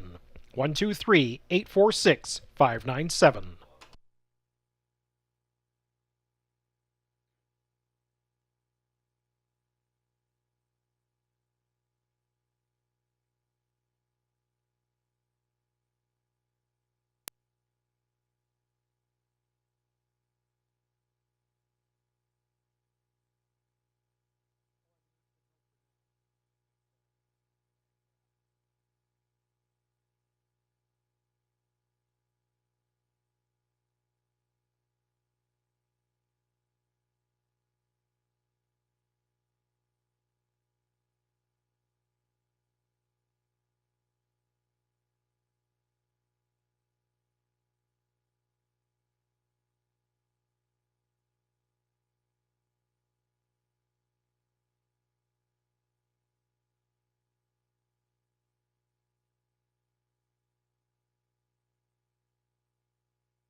Half dozen pacers on parade for race number 6. The one is Harbor Light Ambrose. Austin Sorry for Ralph Jardine. Number 2 is Lotto Max. Travis Henry aboard for Dale Fritz, who trains and co-owns with Edward Akeson. 3 is Brooklyn Strong. Daniel O'Brien owns, trains, and drives.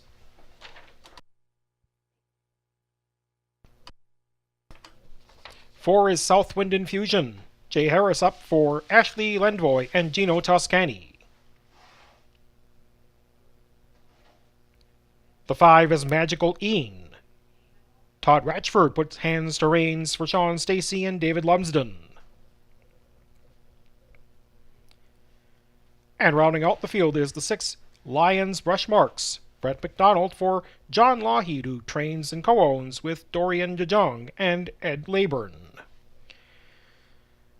Well, Robert, you, Gary, and I are unanimous. Our top choice is the one, Harbor Light Ambrose. Yeah, I'm definitely on board with this one, Adam.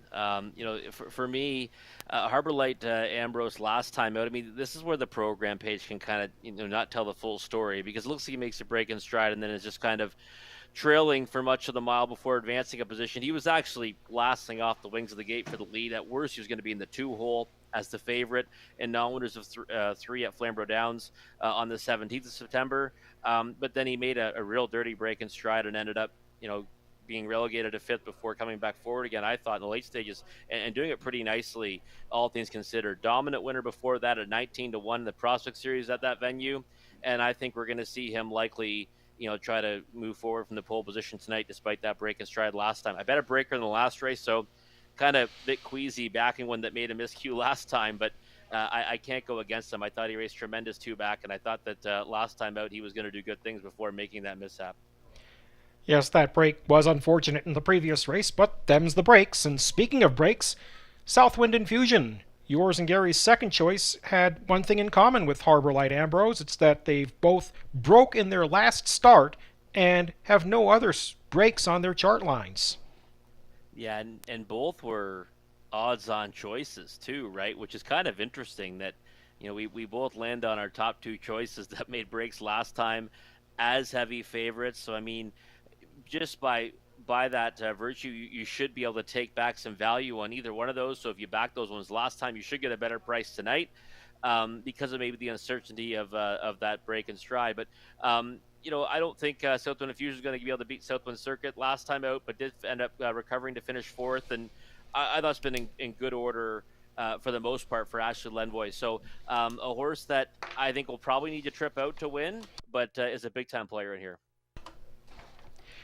Number 2, Lotto Max is the third choice. I was going to say the eponymous lottery has a jackpot of $32 million tonight, but if you're betting the 2 Lotto Max here in race number 6, you're barely going to get $4. That one's the favorite right now off a string of second-place finishes. Yeah, I know. I like it, and I wouldn't mind taking down that Lotto Max tonight. We always play our numbers in it, and I'd forgo a few races anyways to just take down a big chunk of that. But Lotto Max, this is a horse that won at first asking, and when he did it at Mohawk Park, I was like blown away by the effort that he put forth, and I think everyone kind of thought he was going to be one that was just going to string together a bunch of victories after that. He's now 1 for 13 in his career. Now he does have those 7 on the board finishes, but never really been able to replicate anyways what I saw first time out. But he's been second in each of his last 3 in the Prospect Series. I think he fits with this group. I don't think I could get there, though, at that price. I mean, 3-2 is just too short, in my opinion. Can he win in here? Absolutely. I just think there's others that might have a little more horsepower at this point. You might be getting some value on yours and Gary's fourth choice and my second choice in here, the 5, Magical Ian. Yeah, Magical Ian's been, racing better as of late. I mean, the addition of Lasix and some post help too, I think, has really helped his chances because he had back-to-back trailing posts. And his first start on Lasix was 9-hole off a break, so you can't expect much there. Finished seventh. Since then, has drawn better and has been kind of knocking at victory's door. But he's still over 10 on the year. 2-1 morning line. I figured he'd be higher because I definitely thought Harbor Light Ambrose would take quite a bit of support. And I thought Southwind Infusion would as well. Lotto Max taking more than I expected, but Magical Eden, I think you're right. I mean, the value is certainly there on him, and you could convince me he's the best, kind of win wager on the board at 7-1. But for me, I'm going to stick with Harbor Light Ambrose and just hope he rebounds. And Lions Brush Marks might even surprise us with a little burst of speed like he did last time. It's possible. He raced really well last time. I just wasn't sure from the outermost post in the contest. Brett McDonald hot, though. He's been setting them, so maybe you're right. Maybe that one throws his hat of the ring right off the switch. All right, Robert, they are ready to go for race number 6. Harbor Light Ambrose, Lotto Max, Brooklyn Strong, Southwind Infusion, Magical Een, and Lions Brush Marks. As we look at the tote board, the one Harbor Light Ambrose dropping down to 7-5. They're on to the backstretch and approaching the start.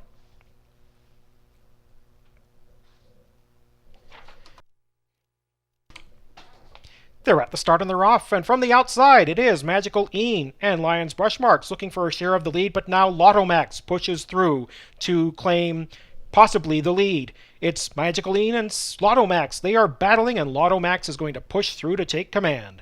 Magical Een looking to settle into the pocket ahead of Brooklyn Strong. It's 2 more to Harbor Light Ambrose, similar margin to Southwind Infusion, and Lions Brush Marks is the early trailer, 10 lengths off the lead of Lotto Max, who got to the opening quarter in 26-3. Lotto Max means business on the front end. Travis Henry has that one in front by a length and a quarter. Magical Een rides the pocket as they come past the stands for the first time. There's Harbor Light Ambrose coming first over around Brooklyn Strong, who is giving a bit of head shaking to Daniel O'Brien, but they continue up the backstretch. Southwind Infusion and Lions Brush Marks at the end, joining the outer flow. 56-4 is the halftime, 30-1 in the second quarter. Lotto Max takes them up the backstretch a length and a half in front. Even money favorite Harbor Light Ambrose is doing the first over grind. Magical Een is riding the pocket. It's a length and a half back to Brooklyn Strong inside of Southwind Infusion. That tandem have about 4 lengths to make up, and a length off last is Lions Brush Marks. Lotto Max is continuing to put the pace on rather, through 3 quarters in 1, 25-2. Lotto Max takes them towards the top of the stretch, but here comes Southwind Infusion 3 wide, and Harbor Light Ambrose might be stalling. They're in the final 8th, and home they come. Lotto Max is still in front by a length. Southwind Infusion trying to cut into the margin. Lotto Max and Southwind Infusion to the wire. Southwind Infusion takes the lead in deep stretch and goes on to win from Lotto Max. Then Magical Een and Harbor Light Ambrose in 1:53-3. And Robert, no problems with gate there. Southwind Infusion got the right trip. Yeah, and both horses that made miscues last time ended up, minding their manners tonight. But Harbor Light Ambrose not going forward off the switch tonight, elected to kind of take a more conservative approach until moving first over. It went on the grind, like you mentioned, but just never really was able to come forward with any kind of authority. Just spun his wheels out there. But Southwind Infusion really came around that kind of stalled cover. And finishes with vigor and gets right past Lotto Max late. I thought Lotto Max was, here it is, going to be his second win of his career. He's going to finally notch it, but he just couldn't get that final 16th of a mile.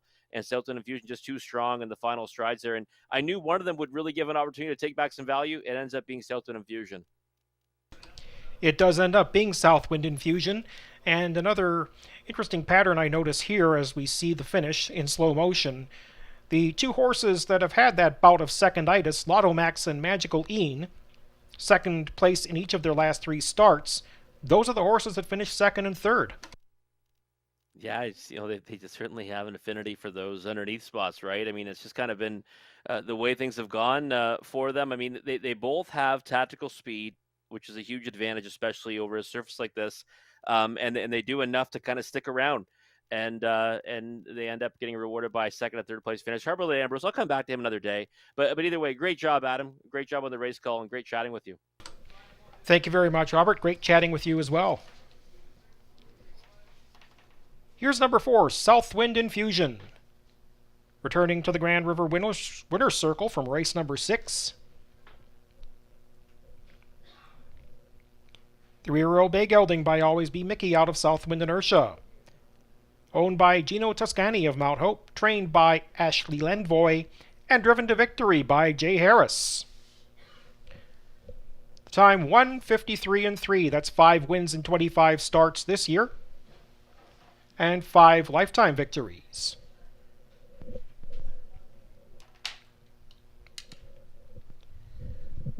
$26.3 for the quarter, $56.4 for the half, 3/4 $125.2, the mile in 1:53.3 for Southwind Infusion. Race 6 is official. Southwind Infusion pays $9.40 to win, $4.80 to place, and $3.30 to show. 2 Lotto Max second at $3.30 and $2.40. 5 Magicaline was third, $4. $2 Exactor 4 and 2, $27.70. The $1 Triactor 4, 2 and 5, $51.15. $90.50 is the payout for the $1 Superfecta of 4, 2, 5 and 1.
Field for race number 6.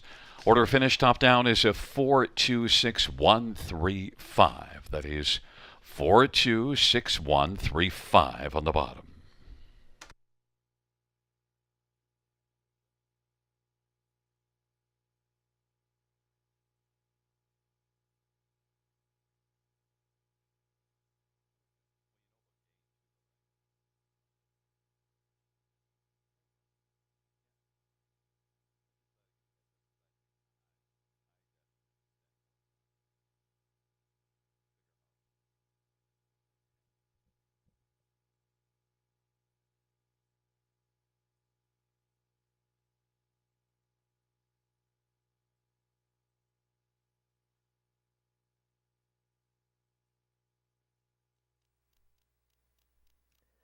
6 races in the books, 5 remain. You know what that means. Time for the late pick 5 here with 11 dashes on the card here tonight at the River. Low takeout, 15%. Nice sequence, too. I mean, these are some really good races to bring it home tonight on our final fabulous Friday at the River. 2, 3 in here in race number 7. The support's going for the 7, All Bets on Red, who was a horse I really like, but I think the inside of the gate to the 2 and 3 are the ones to beat here. Large on Levi and Lamborghini Lou, they've gone to war before. I think we see it again tonight, and I think it'll be one of those two. I'll give the edge to Large on Levi off his latest, but I think either one of those two can win. Just the one Wheels Ablaze in a race number 8, the key for many in this sequence. The 1, 2, and 7 in race 9, tricky looking event. It's a constellation for a pop-up series. So horses that have been kind of down on their luck, and the ones now that didn't make the final of that dash, 3, 4, and 6 in race 10. One that I think, Keystone Durrell's going to take a lot of support with a big win streak. Hungry to Succeed, though, raced tremendous in each of his 2 races here at the River. Winner both times there. I think he's going to like this class as well. So he's one to kind of zero in on. And then race number 11, go to the outside of the gate, the 7 and the 8. The horses that were very strong in the preliminary rounds of that pop-up series. A lot of early speed from both of those two. And even though they've got the outside posts, that's who I'm going with. $7.20 for a 20-cent wager is the cost of my ticket. We'll see what Conley's got in store for us. Got a minute or so to quickly look at what Conley's ticket is for this late pick 5 sequence. Couple of signals for Conley. 2, 3, 7, 8 here in the opening leg. Just the 1 Wheels Ablazing. No surprise in race number 8. Race number 9, the 1 and 5. In race 10, just the 4 Keystone Durrell. I really like the 6 Hungry to Succeed in there. I think he's one that's worth using. And then race number 11, the 1, 2, 7, and 8. So he's got the 7 and 8. He uses the inside 2, and they do have that kind of post edge over the 2 that I have. And Dally Delight, I thought, raced really well to be second last time. Might be sitting on a big one. Picks up Brett McDonald, and Miss Sophia Rose has been in good form as of late. So I don't mind the addition of those 2. But I would still play Presses to the outside, too, because I think they might just be a notch better than everyone in that field at present time. $6.40 for a 20-cent ticket for Conley. And you've got a minute or so to map out your winning wagers for this late pick 5. Takeout's always a low 15%. We will come back after the post break, take a closer look at another one of our 4 finals for the Prospect Series.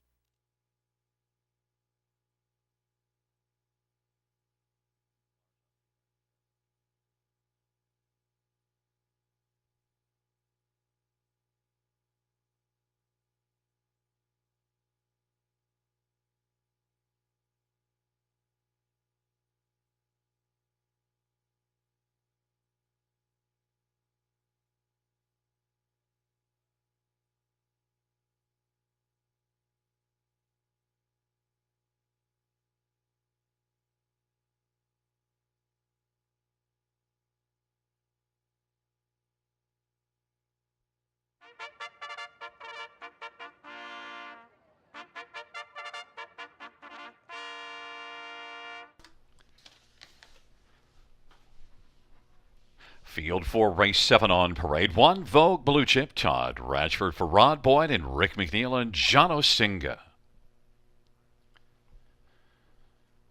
Number 2 is Larjon Levi, Semi-Filia for Patrick Bissett and Larry Lane. Number 3 is Lamborghini Lou. Paul McKenzie drives and trains and partners in ownership with Miriam Brown.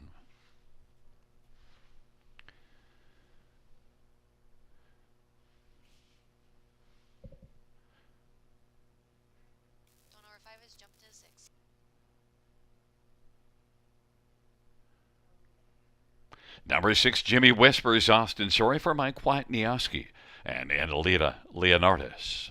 Found 4, jumping back to 4.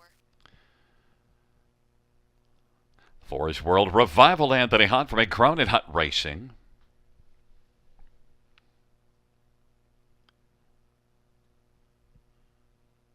5 is Sweet Alex, J.B. Renault for Julie Walker and Karen Murphy and Overseas Farm. Number 7, All Bets on Red, Jason Ryan for Chris Haskell.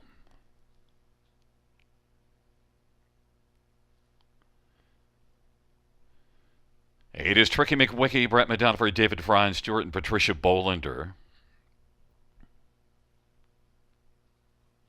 And 9 is Onyx Bovino, Jay Harris for Lacey McCabe and Glenview Livestock. Field of 9, race number 7. Let's get a look at this field as we're getting close to post time. And this is a Prospect Series final, 3-year-old pacing colts and geldings. And, well, Rob, we disagree on who's the one to play on top here, but I like your value on 4-1 on Larjan Levi. Number 2 here, Sammy Philly for Patrick Bissett. And comes in off of a pretty impressive win here. Your thoughts on why you have this one on top? Well, listen, first of all, I'm a huge Lamborghini Lou fan. If you read the Horse Player's Journal, people would know I back him all the time at Mohawk Park when facing Prospect Series starters, and he's got a tremendous win record. But here's the deal. Last time they met, Larjan Levi got the better of him. And on top of that, the effort that he put forth last week was incredible. It really was. Like, he got away 5th off the gate. He was never really asked to do much before he cruised past his rivals to get the win. Now, I know it's a different kettle of fish now, facing off against the best ones in the Prospect Series final. But I just thought that he raced tremendous. He's had a tremendous season, just like Lamborghini Lou has, and I want to be on the right side of value. I know Lou's going to likely be bet down to, I thought, around 2-1, and I thought he'd be about 4-1, maybe 3-1. Right now, the margin's bigger between them, and I'm happy to have Larjan Levi on top. But take nothing away from Lamborghini Lou. Love his chances, love the horse. I'm just going to try for value tonight. I think you decided to go with the LL Exactor box. Lamborghini Lou is one here that, look, 18 out of 24, so definitely one you can use on the Exactor. 18 out of 24 in the top 2. And, also, when I saw this one at Flamborough September the 12th, some people might look at that mile of 56 and use that as a comparison. That track was kind of dead that day. Look, Lamborghini Lou, he's done a lot of things right, and I think he's going to blast off the wings here. Yeah, I think so too. I mean, I have no doubt about it. Last time out, kind of hit him more conservatively, getting away 7th off the gate, still doing good things though. Got up for 3rd in a race where he's at a pace disadvantage. I just think that, Larjan Levi might be the now horse, right? And they both, I mean, you can't take nothing away from either of them. They both have tremendous win records. One obviously has a lot more earned because he's raced in bigger events and kind of came along a little quicker than Larjan Levi did. But I think it comes down to those two at the wire. I'll tell you one thing. I almost went to Tricky McWicky on top. I've been impressed with some of the things this one has done, and you saw this one race at Mohawk, win in 54, but also a very game second to Lamborghini Lou back August the 13th and a mile of 52 and 4. Tricky McWicky, if there's some battle up front, I think Tricky McWicky is one that could pick up a big chunk. Yeah, it's a deep field. I mean, overall, this is a pretty deep field, and I think the top of it, we've got the right to, for the lion's share. But Tricky McWicky, better draw, probably would have gave him more consideration. Post 8, so tricky here. Now, he is one that's versatile, can race him off the pace, can race on the pace. He can do it either way. He was really good to me early in his career, and he also wins at a pretty high clip, right? 7 for 29, lots of on-the-board finishes. So, if there's pace to chase, I think he might be able to get there and maybe, really make his presence felt. But for me, I just think it really goes through the two we've already discussed. But Tricky McWicky all over the bottom end of my exotics. And last time out at Flamborough Downs, all bets on red had the lead when they turned for home. Lamborghini Lou's the only one that got by a length and a half. Tough post for all bets on red, though. And all these horses we're discussing are ones that have been part of a good night or a good score for me this season. So certainly has rose-colored glasses for these horses, but they've also earned it too. All bets on red, I think's really raced tremendous as of late. I just I think this is now just a bit tougher now when you have to go against the likes of Larjan Levi, Lamborghini Lou, and Tricky McWicky. But I do think he's one that can get a big piece of it with the right kind of trip. Took a lot of early support. All the early money was in all bets on red. But again, for me, he'll be on the bottom end of my try and super. Onyx Bovino has got enough ability to win in here. Trailer Post, how does he get into the race? I don't know. That's a good question. The good news is he's following a couple of, well-meant ones. If he does opt to go behind the 2 or the 3, I mean, Vogue Blue Chip as well, no slouch. I mean, 25-1, but he's got a good resume. He can also maybe hold his ground on the inside. So, for me, he's always been a horse that kind of needs to have the lead or be close to it. I'm just not sure how the trailing post works out for him tonight. That's why I left him off. Well, you called Larjan Levi the now horse. We'll find out if that now is in about 2.5 minutes from now. 4-1 on the board. Much better value than Lamborghini Lou, my top pick at 6-5. And it's a field of 9 for the 7th race. Prospect Series, 3-year-old pacing colts and geldings moving into position.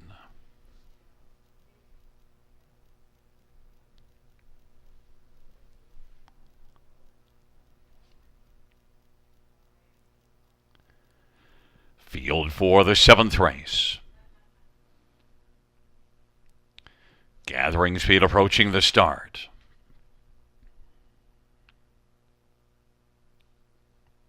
There at the start of the rough, Lamborghini Lou, Larjan Levi, all bets on Red and Tricky McWicky, and they blast their way into the turn, and then also leaving out is Sweet Alex, but right now it is Tricky McWicky and all bets on Red on the outside. Lamborghini Lou, Larjan Levi, now Sweet Alex will take back, and also taking back is all bets on Red. A lot of early action in this one.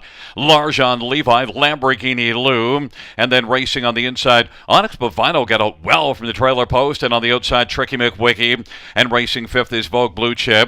26-3. It was a lively opening quarter as the field comes on past us. Then racing position 6th is World Revival in front of Sweet Alex, and back further racing the trailing 2 spots. Jimmy Whispers and all bets on Red is trailing the field, and they work their way up towards the half of a 26-3 opening quarter. And Tricky McWicky from post 8 made the lead, but Larjan Lamborghini Lou, rather, popping to the outside. Lamborghini Lou. And Paul McKenzie is going to come on and grab the lead. Lamborghini Lou is going to try to clear the front of her Tricky McWicky. Now is able to do so, but now has to fend off Larjan Levi. And it is Lamborghini Lou and Larjan Levi. Larjan Levi, with a large effort, is going to come and buy Lamborghini Lou. And now Onyx Bovino is up and moving. 54-3. It was a strong half. Larjan Levi, 5-2 on the board. Onyx Bovino at 8-1 is a closing second and getting dangerous. Tricky McWicky, Lamborghini Lou, and World Revival of Vogue Blue Chip, Jimmy Whispers, and Sweet Alex, and all bets on Red. 3/4, 123-3. Larjan Levi, Onyx Bovino is moving closer. Larjan Levi, Onyx Bovino. These two are going to be close, but Onyx Bovino moves on by to win it. Larjan Levi, then Tricky McWicky, Lamborghini Lou. 152-1. A lot of action in this one. Robert, we weren't sure how Onyx Bovino would get into the race, but got off the gate really well, got away 3rd, and then from there had enough to track down the one that you liked, Larjan Levi, that raced really well.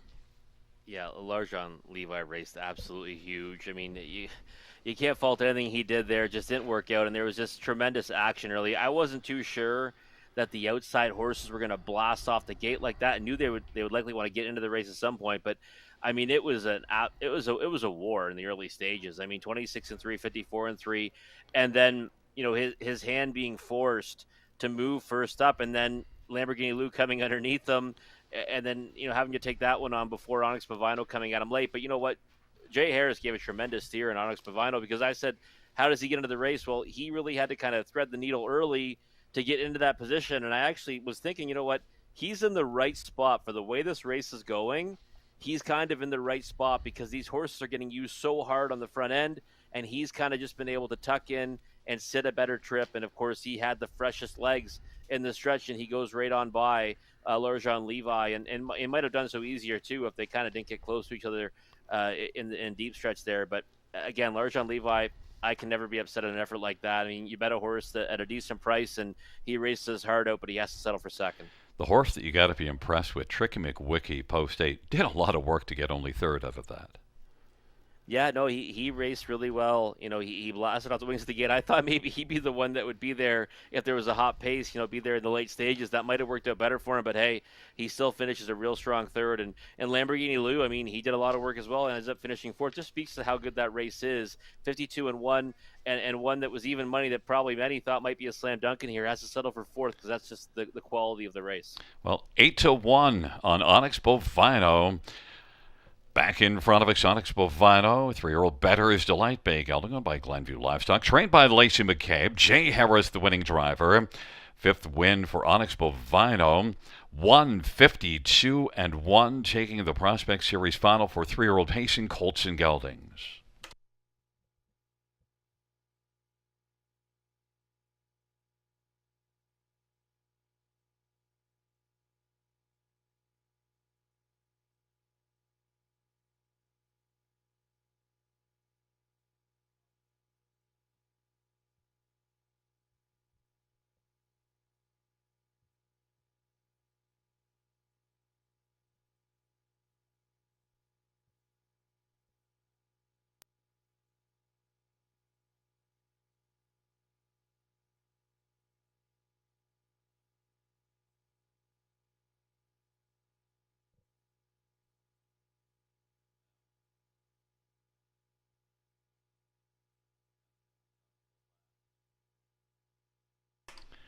The seventh race payouts. 9 Onyx Bovino, $19, $6.90, $4.40. 2 Larjon Levi, $4.10, $3, and a Tricky McWicky, $3.40. $2 Exactor, $58.60. $1 Shrine, $123.10. $1 Super, $246.70.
The seventh race order finish from the top down. 524-786-931. That's 524-786-931.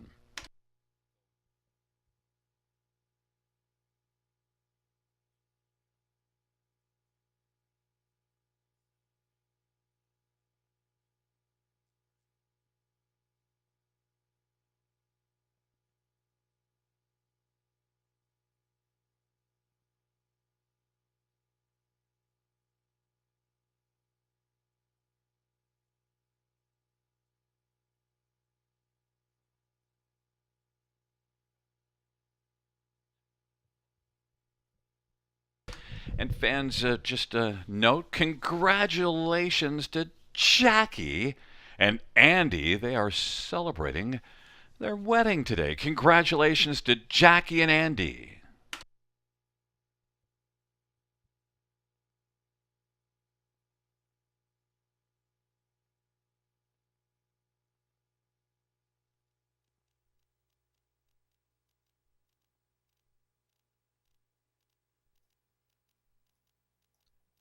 Onyx Bovino upsets in the final of the Prospect Series in the division for 3-year-old Colts and Geldings on the pace. Nice steer by Jay Harris and a horse that certainly would have been backed heavier if his nose was on the gates, but gets the job done over Larjon Levi.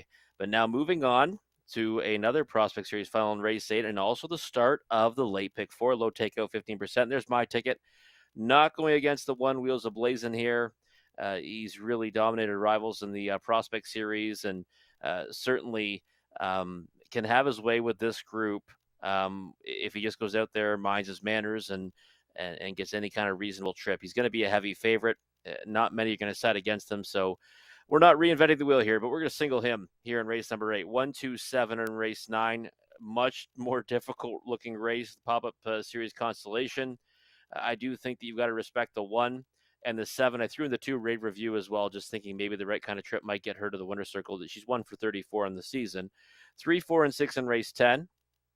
And giving a long look to the 6, hungry to succeed, loving this class transition for him. And he won each of his last 2 at the River and did so in impressive first over fashion. 7 and 8 going to the outside of the gate in race number 11, the final of that pop-up series. And a couple of horses that have been speedsters off the switch. They finished 1-2 in the first round. They won each of their second legs, and now they're going to meet in the final. Steady as we go, and Snake Eyes Hanover, $3.60 for a 20-cent wager. See what Conley's got. No, he was playing it real thin in the late pick 5. He'll probably play it thin in the late pick 4, and yes, he is. $1.60 for 20 cents or $8 for a buck if you want to play Conley's ticket.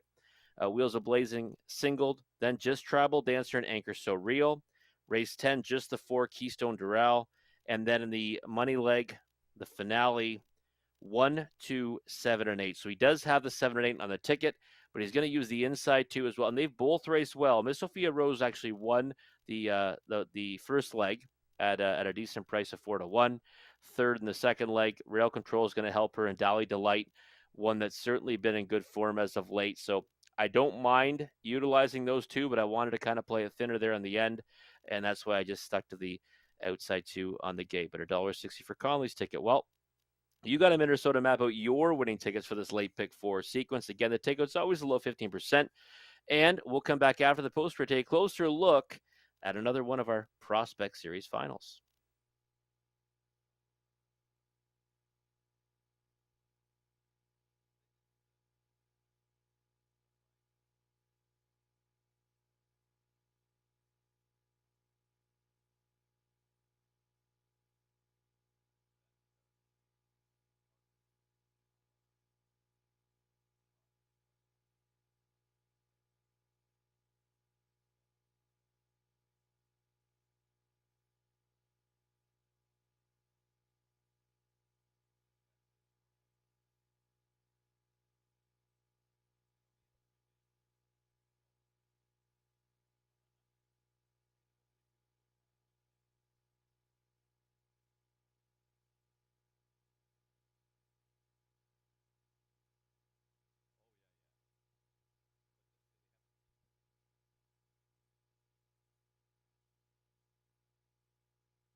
Field for the 8th on parade. 1, Wheels Ablaze, and Jason Ryan for Paul Cameron, and Arnold's Horse Shack. Number 2 is Lockdown Romeo, Bruce Richardson for John Holding and Morley Bosworth.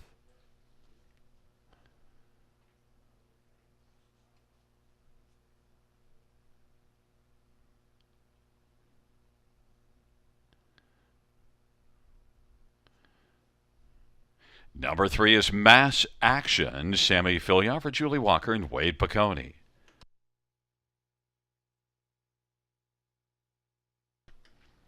Number 4, Badinsky, Todd Ratchford for Mary Ratchford and Cynthia Graham.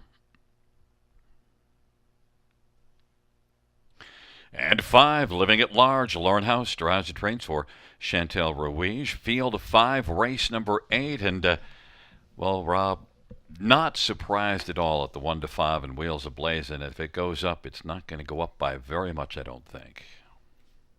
No, I can't imagine that we see any kind of movement in the upward direction on this horse and price because it's just been too dominant, right? And we saw him do really good things, here earlier in the season. Before making that transition to the Prospect Series recently. I mean, the wins and non-winners of 2 were beyond impressive, and he's won 3. He won 3 in a row against Prospect Series rivals before taking on grassroots competition last time out. So, the rail is never a favorite spot for me for a trotter, but obviously one that's been for the most part sure on his feet. 9 for 17 of the season, and just one I couldn't side against. And I think we see him go off at his current price or much lower at post time. Yeah, and Paul Cameron's got some big numbers. Of course, this is a big chunk of it, but still, also, even without Wheels Ablazing, there's some solid numbers there.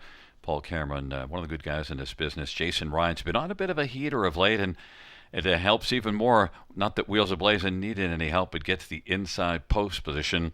But number 4, Badinsky, is one that at least, if you're trying to figure out who to use on the exactor ticket, it is kind of balanced between 4 Badinsky and 3 Mass Action. But we both went to number 4 Badinsky. Yeah, and I think he's the one that that you kind of have to go to. Right now, looks great on the track, by the way, scoring down for Todd Ratchford, and he's one that I've always noted that he just seems to always try hard. And that's kind of half the battle with racehorses. When you have one that goes out there and always wants to kind of give us all, that's a big part of the equation. And you look at his recent form. I mean, he's hit the board with tremendous frequency. What is that? He's got 7 of his last 8 in the top 3 over the course of the season. 11 of 19 in the top 3. Was a winner 2 back, got up by a nose at a nice price, and last time second Hilarious Archie and non-winners of 2. So I just think he's one that in this kind of a more compact field can kind of get away anywhere. The score down tells me he might try to go forward off the gate, but I think he can kind of get away anywhere and end up getting his nose in for second anyways. I think it'll be a tough task to beat Wheels Ablazing, but he's my main player underneath. And the argument for Mass Action instead of Badinsky is that Mass Action was second to Wheels Ablazing in the Prospect Series here August the 26th, and also Georgian Downs won a Prospect, went to the front. Mass Action can get off the gate. Yeah, no, he definitely can, and he's one that can also, he's versatile, right? He can come from off the pace as well. He has done good things when he gets to the engine, and I think they're kind of interchangeable. But that's why I wanted to take a stand and go one direction, right? Because if you don't and you try to use them both underneath, I mean, you're just limiting yourself, and it's already going to be pretty chalky anyways. So Mass Action for me, he's a player. He's one you have to consider underneath. Again, I think they all have to really come up with their absolute lifetime best performance to get the better of Wheels Ablazing, but Mass Action is one you've got to respect. One thing that's interesting here, number 5, Living at Large. That last race is a bit of an indication that maybe Living at Large is sitting on something larger. Came from well out of it to be beaten just 2.5 lengths, was 8th as they turned for home. Yeah, he came, and that was against It Don't Matter to Me, right? I mean, It Don't Matter to Me is one that's just done such great things around here as of late, and that was a good closing effort to be 4th in a dash where she won. Before that, obviously made a break in stride and didn't have much success for a few starts anyways. I just, this is one where I think with more of an inside draw, we'd see him probably try to get forwardly placed, get to the front, and just sit and see what happens. Because if you go further down the page, you'll see those races where he gets the lead or he gets away second. He usually sticks around for a big piece of it. I just don't know if he's going to be able to come around them from the uttermost post in the contest, even though it's just post 5. But a horse that I've always kind of taken note of I think he can, kind of make his presence felt. Just not sure if it's going to work out tonight. And number 2, Lockdown Romeo, thou art nearly as good now as thou was a little bit earlier this meet. Yeah, 0 for 19 of the season, but you're right. Earlier in the meet was kind of getting away, holding his position, finishing second and third. Lately, he's made miscues and just not been able to get into it. But hey, we've seen horses bounce back tonight, right? I mean, this is the final of the Prospect Series. Maybe he comes up with his best tonight and he plugs in for like a 2-hole trip or something like that, and gets a big piece of it at almost 20-1.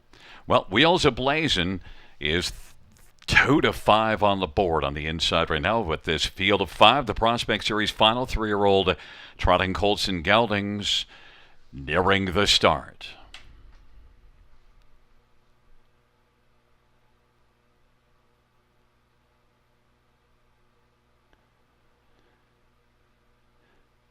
There at the start of the rough, Budinsky is going to drive out with Lockdown Romeo. Wheels Ablazing on the inside is still pressing and racing position fourth is Mass Action and Living at Large. And now Wheels Ablazing is going to drive on through 2 to 5 on the board and grab the lead. Lockdown Romeo, thou art filling the pocket, and Budinsky is third. Mass Action's racing fourth and Living at Large is back trailing the field. This field of 5 to the quarter in 28 and 3. Wheels Ablazing, the heavy favorite. Jason Ryan is on top and filling the pocket. Lockdown Romeo. Budinsky is positioned third. Then Mass Action and Living at Large, and they head up towards the half of a 28 and 3 opening quarter. Now Wheels Ablazing will look to pick up a second panel breather after working a bit to get that early lead. Wheels Ablazing 2 to 5 with the lead of our Lockdown Romeo, who's 25 to 1. Budinsky at 3 to 1. Now it's coming to call first over, and Mass Action on the outside, and Living at Large is still trailing the field. Wheels Ablazing, the half was 1 minute, a 31 and 2 second panel rest as they hustle on to 3/4. Wheels Ablazing, Budinsky, Lockdown Romeo, and then Mass Action and Living at Large. They race on up to 3/4 off that 1 minute half, and Wheels Ablazing and Jason Ryan looks unconcerned with Budinsky, who's on the outside just a length back. Lockdown Romeo, that is still in the pocket. Mass Action is racing fourth and Living at Large on the inside as the field turns from 3/4, 129 and 1, a quicker 29 and 1 third panel. Wheels Ablazing, Lockdown Romeo up the inside. Wheels Ablazing, Lockdown Romeo. Wheels Ablazing's going to win. Lockdown Romeo is second. Living at Large and Budinsky 158 and 1, a 58 and 1 back half. And when they get to the minute in 1, they get to the half in 1 minute, Rob, Wheels Ablazing. Even though Lockdown Romeo was chasing a little bit, Jason Ryan sat there in the bike like, just I'm going to the finish in front. No, it was lights out. I mean, the half makes it more lights out, but I think it was lights out either way, right, Gary? Because I mean, what I love too is that Lockdown Romeo left out all he could off the gate, which we thought might happen, right? That's what he was doing earlier in the season that was so effective. He'd blast off the wings of the gate, especially with those inside draws. And then you could see Wheels Ablazing just kind of delayed, leaving enough, keeping in front enough that he's just going to punch right back through with the lead. He does that, and then goes a pretty good early quarter, but then after that, he kind of shuts it down, and it's race over. I mean, this horse was racing tremendous at this level, kind of laid over them against the night, 2 to 5. Probably even higher than I thought he'd be. He absolutely crushes, but how do you make any money with a big favorite? Well, you try to find a lock shot underneath, and this exacta is paying monstrous, all things considered. I mean, you had to believe that Lockdown Romeo could rebound. He did. He maintains his position in second, and it looks like a $31 probable on 1-2, which, for that kind of a combination here at Grand River, numbers 1 and 2, that's a pretty big payout. But Romeo did deserve to be 25 to 1 because recently things hadn't been nearly as good. We mentioned we saw that good action earlier in the season. He came back to it, but certainly it was you had to have a little bit of faith to go with Lockdown Romeo in the exactor ticket here. Yeah, definitely. It's what we talked about earlier tonight, right? With one like Where's My Phone? Can they rebound, right? Can they find that earlier season form? If they can, then they can do good things. That's what he did.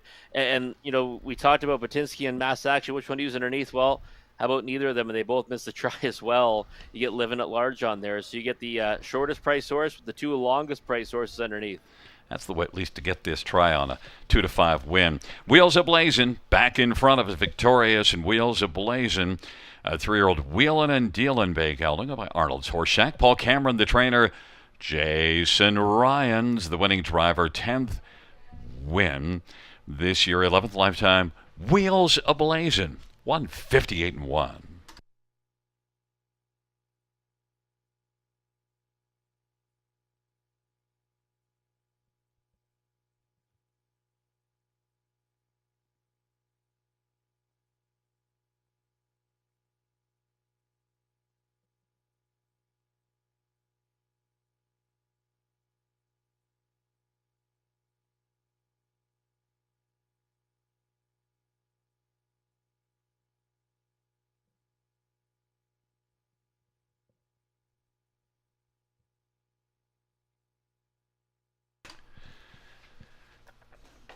Eighth race payouts: 1 Wheels Ablazing, 280, 210, 210.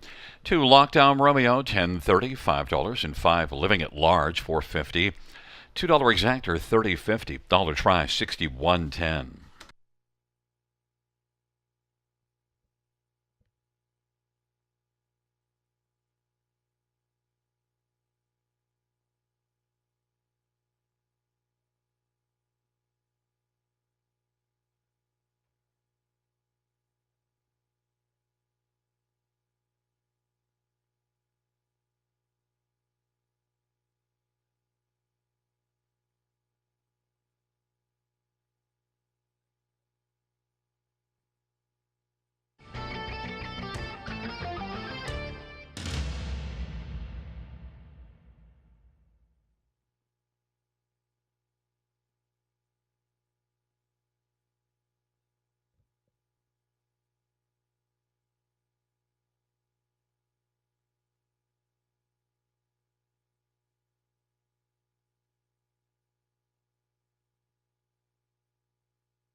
Eighth race, order of finish from the top: 1, 2, 5, 4, 3. That's 1, 2, 5, 4, 3.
Field for the ninth on parade. 1, Tribal Dancer, Todd Ratchford for Rod Boyd and Jefferson Davis and Rachel Simpson.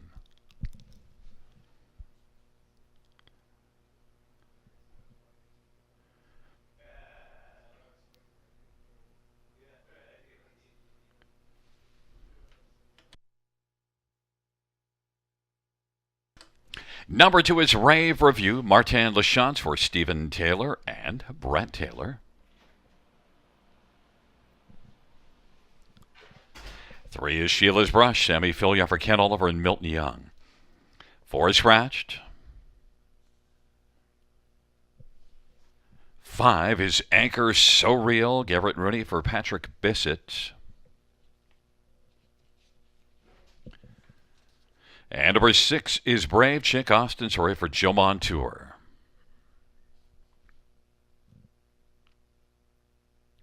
And number 7, Eyes on the Prize, Travis Henry for Patrick Bissett and Tanya Lawson. Scratched is number 4, Happy Looker, Field of 6, the 9th race, a pop-up series for fillies and mares. And, well, we'll start with 1, Tribal Dancer, not getting any kind of price. 4 to 5 on the board is, well, kind of tough to take on one that finished 5th last time out. But Tribal Dancer gets the inside again and maybe can make amends here for you, Robert. Yeah, and jumped into the series, right, in that effort. Finished 5th at 2 to 1. Snake Eyes Hanover ended up being much the best in there. I thought Dahlia Delight raced well, and Tribal Dancer is one that, we got to keep waiting to kind of find that better effort right now. I mean, this is now a pretty good group to do it against. It's the also rans, right, in a pop-up consolation in a series that was already for horses that were kind of down on their luck. So she gets the pole position again, and I think she looks like on paper the most logical winner, but I don't think I take 3 to 5 on anyone here, Gary. What about you? Well, when you get into these also ran series, you don't want 3 to 5. It's like the bottom condition class too. You got to go hunting for value, and you know what? The one that's your second choice at 7 to 2, Eyes on the Prize, is my top choice. And you get Travis Henry, Patrick Bissett. That's been a decent enough connection, and this is one overall. Look, recent form isn't great, but did a little bit of work last time out, and the overall mile was decent. 27-4 opening quarter. Yeah, you top driver, Travis Henry. And the thing is, too, is that Eyes in the Prize, like you said, didn't race all that bad last time, really. It was overland for part of the mile. Ends up finishing 4th to Steady As We Go. We know Steady As We Go has been fantastic. And the thing that I remember I kind of got a little bit enamored with this one in that effort, because you look at the lines before that, Exotic Dragon, Dalhousie, there's some serious competition that Eyes in the Prize was going up against in races where she had to face male competition and some pretty tough challengers. So, moving in a spot now, I know it's still the uttermost post in the contest, but you still get to move in a spot on the gate with the Scratch, the 4 Happy Looker. And with the discrepancy in the price, 1 to 2 versus 9 to 2, there's no doubt that I'd have to go with the 7 Eyes on the Prize as a win ticket. There's no doubt about it. I mean, if it stays anywhere close to where it's at right now, I think she's the main value. And if you look further down the page, you do see some decent overall form. And this one is one that has 5 wins in the year, which is, well, more than any other in here. Anchor So Real's the next most with 3. Next up, let's look at 2 Rave Review. And, if I could have last year's Rave Review in here, I'd take this one on top at 3 to 5 even. Yeah, you know what? 8 for 44 last year and hit the board 25 times. This year, still hits the board with frequency, but just 1 for 34. The thing about the Rave Review for me is that you look at the last 3, right? Post 9, trailing post 6, and then 8, trailing post at Hanover. If you go beyond that, a lot of good performances from better posts. Now what does she get? A better post to work from, inside draw. I think that there's just a lot that's kind of telling us that maybe we're going to see a better performance from Rave Review tonight, and maybe just the last 3 we're just asking too much of her from difficult posts. So 19 to 1. I mean, I'd always be willing to take a flyer on a horse at that kind of price, especially that has, that back class and those piled up wins last season. Yes, it hasn't been the same this year, but maybe she breaks through in this spot. And, I took Eyes on the Prize on top, but also number 5, Anchor So Real, is sent up by Patrick Bissett, and he uses his man Garrett Rooney on Anchor So Real. And this is one, if you look at the last race, maybe that's a tip that Anchor So Real is ready to come on with a better one. Yeah, and Anchor Surreal has always been one for me that, two things. When she's pacing right, she does, usually really good things, and she can do it from off the pace. Like I always remember doing her best work, the kind of a one brush move. It'll be interesting to see how those two navigate this race, right? Because Eyes on the Prize is one that kind of has the early foot. Anchor Surreal has shown it, but I think she's better from off the pace. So 3-1, I think might be a little too short for me in Anchor Surreal, but in with a chance. Well, your top pick, Tribal Dancer, saddles you with 4 to 5 on the board, so you're probably with me on Eyes on the Prize at 3-1 right now, as it is a field of 6 into the backstretch, nearing the start.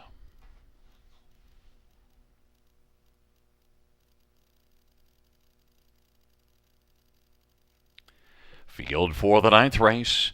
Gathering speed there at the start, and they're off. And on the outside, Eyes on the Prize is going to blast with Sheila's Brush and Tribal Dancer. Anchor So Real is 4th away. Then Rave Review and Brave Chick. Right now, Sheila's Brush with the most early brush is going to come on and clear to the front. Tribal Dancer 2nd, Eyes on the Prize. Now we'll get to the pylons. Racing 3rd at 3-1 as Sheila's Brush at 11-1 leads the charge on to the opening quarter. Tribal Dancer dropped down to 3-5. It is filling the pocket, but now wants to move out. 26-3. It was a lively opening panel, but Tribal Dancer wants to grab the lead and is going to do so. Sheila's Brush is now racing 2nd. Eyes on the Prize is on the inside 3rd. Rave Review, Brave Chick to the outside. Anchor So Real is racing from a trailing spot as they work their way up towards the half. And now it is Tribal Dancer looking for a second panel breather off a 26-3 opening quarter with a lead of a length and a half. Sheila's Brush on the inside. Brave Chick now braving it first over 55-2. It was a solid halftime put up by Tribal Dancer. Brave Chick on the outside has come on to within about a length of the front.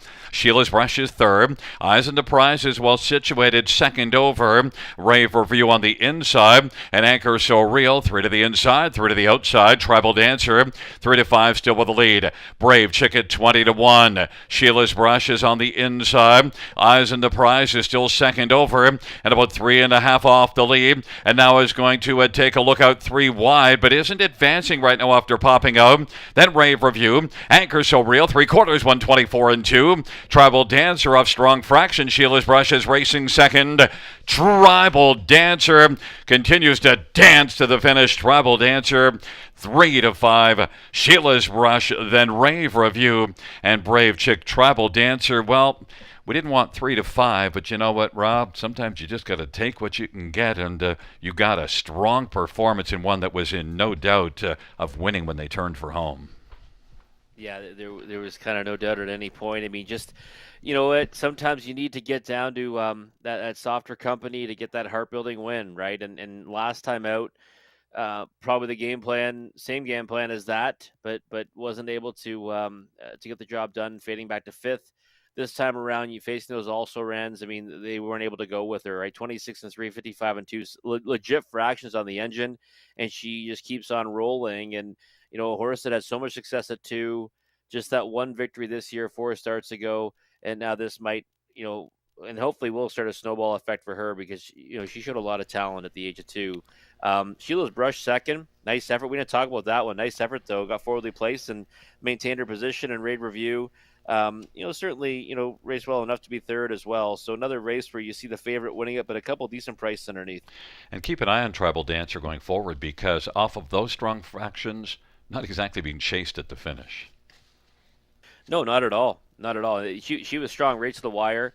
And I agree with that. Like, especially when it's a horse that's, shown good things before, it just takes that one win. Now, last time she couldn't parlay it, but this was kind of a win of a different nature, right? Like last time it wasn't a dominant performance on the engine, quick time, feeling good about herself, under wraps to the wire. And that might be what she needs to kind of, really take some steps forward.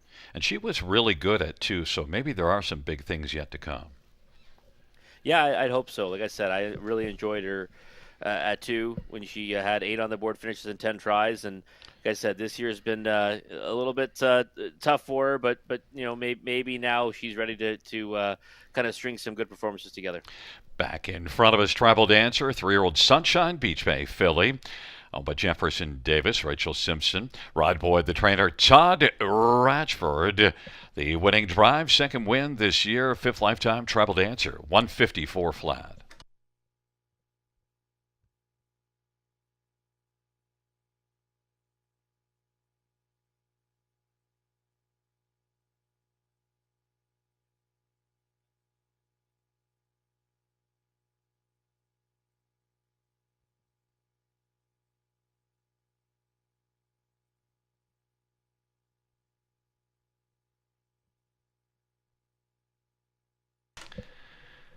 Ninth race, payouts 1 Tribal Dancer, 320, 260, 270. 3 Sheila's Brush, 720, 420, 2 Rave Review, 450, $2 Exactor, $13. Dollar Try, 28.50, $5 Super, 82.85.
Ninth race, order finish from the top. 1, 3, 2, scratch 5, 4, 6. That's 1, 3, 2, scratch 5, 4, 6.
Field for race number 10.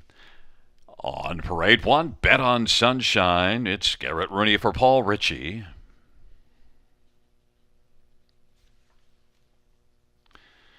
Number 2 is Rochester Flash. Jason Ryan for Marie-Helene DuPont and Tommy Cosgrove. Number 3, Ulysses. Jay Harris for Robert Kyle Fellows and John Davidson. Number 4 is Keystone Doral. Brett McDonough for Gerard Damaris and Sylvain Cote. 5 is Bet the Beach Yankee. Austin Sorry for Ashley Lenvoy and Gino Toscani. And number 6, Hungry to Succeed. Travis Henry for Greg McNair and Bradley Grant. Field of 6, race number 10. Let's get a look at this field. And nice price right now in Hungry to Succeed. One that was a back-to-back winner here before trying Mohawk last race and finishing 8th. What did you think of that start of Mohawk? And obviously you must have thought enough of it to come back to this one on top right here. I mean, I don't really have to think that much of it, Gary, only because, I mean, first of all, it did come home and, 28 seconds flat, 55 and change back half, but just kind of trailed and followed throughout. But the thing is, I'm going back to the lines before that. Non-winners of 3,000, last 3 back-to-back efforts, and you beating the likes of, Captain Butler, Dogs Philly Cheese, Wildver, Bumblebee, Bull Power, and now tonight, coming back here in non-winners of 3, I don't know. It's a class transition that I absolutely love. Like, it's just one that I think is really gives him a massive edge. And those efforts were tremendous too. They first over in both of them, both times would not be denied. And I thought like strong at the wire in each of them. So I think he likes it here at the river. I know that he did have a start in non-winners of 3, earlier on in the summer. It didn't work out from that one. He got the trailing post on that occasion, but I think he faced a tougher group too. So, yeah, I thought they were strong victories, and I'm willing to come back to him based on that. And the price right now is certainly right. I mean, if he's 7-2, I'll definitely have to fire some win tickets because I think that's a big overlay on one that has shown he can race well here and can certainly overcome adversity too. And there he is scoring down. And look, I think he'll hold relative to that position because Ulysses and Keystone Doral both coming in off of 51 and change miles at Mohawk will draw a lot of attention, and especially Keystone Doral coming in on a win streak. But Keystone Doral is your second choice, and very alive to keep the win streak going because a good back half last time out and a strong front end performance. Now, as you always remind me, that is the bottom condition class. Well, it's condition claimers, right? So, like, for me, I'm typically going to fade horses that come into, back against open company, racing against condition claimers, beating up on them. Now, he might be an exception because of the fact he's won 5 in a row, and he certainly deserves a chance to now race in a straight condition race. And, I think the price is probably right, though. I thought the morning line was a bit short. He's going to be brimming with confidence, but this is obviously a much tougher spot because it's now non-winners of 3, and he's been racing, with that tag with that earnings cap. But you got to respect the win streak. But again, a horse that I would typically fade.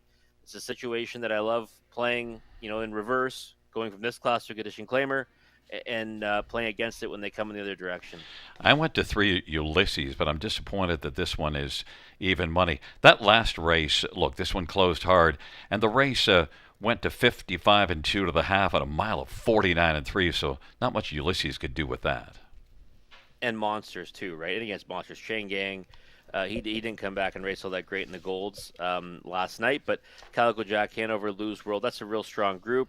Before that, chopped out the opening half before finishing with broken equipment and third to do better. This is now going to be third start for Kyle Fellows. Again, I like this one's chances. I couldn't get there at even money. I'd much rather back Hungry to Succeed at 5-1. I actually had him marked off at 3-1, being kind of my threshold price on Hungry to Succeed, and Again, I'm going to stick with him and hope he can kind of return to that form he showed 2 and 3 starts ago. Number 2, Rochester Flash for start. Marie-Helene DuPont had been with Ron Burke. I don't know what to make of these horses when they come in from the U.S. in terms of just trying to get a handle on their speed. I do see 51 and 4 at Philadelphia 3 starts ago. Yeah, this is one that when I watch the replays, I'll be honest, I didn't know what to do with them either. Sometimes you have them jump off the page at you or jump out the screen at you, and this is one that kind of didn't do that in recent efforts. But change of scenery can certainly help things. I don't think he's at a place against this group, and again, he moves to a barn now where Ron Burke's got a lot of horses, right? So where Marie-Helene DuPont's got a lot of horses too.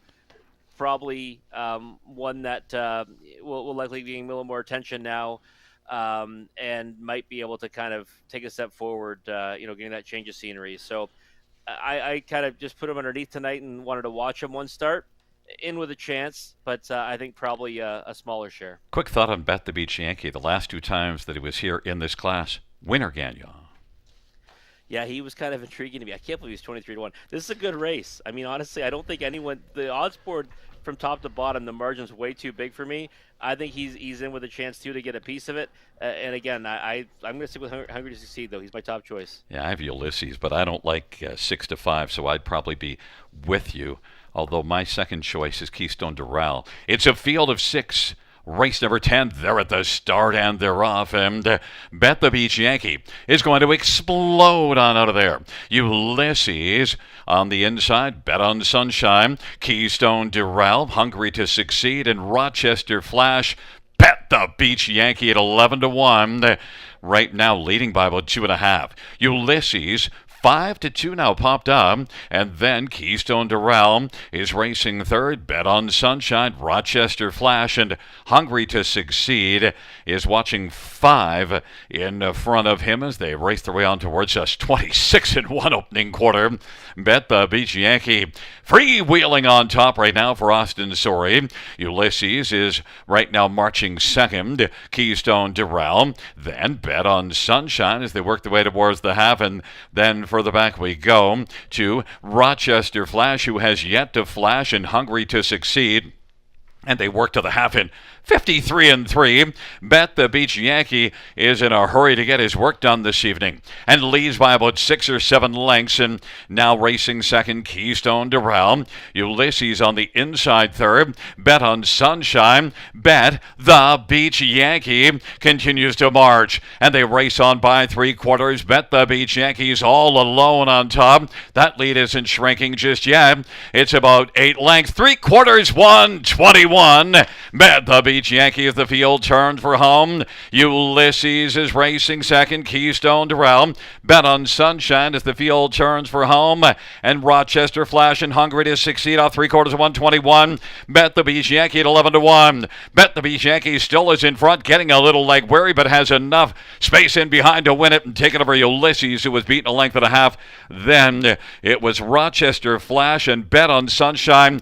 150 and 3. That's a new track record. Robert, Bet the Beach Yankee.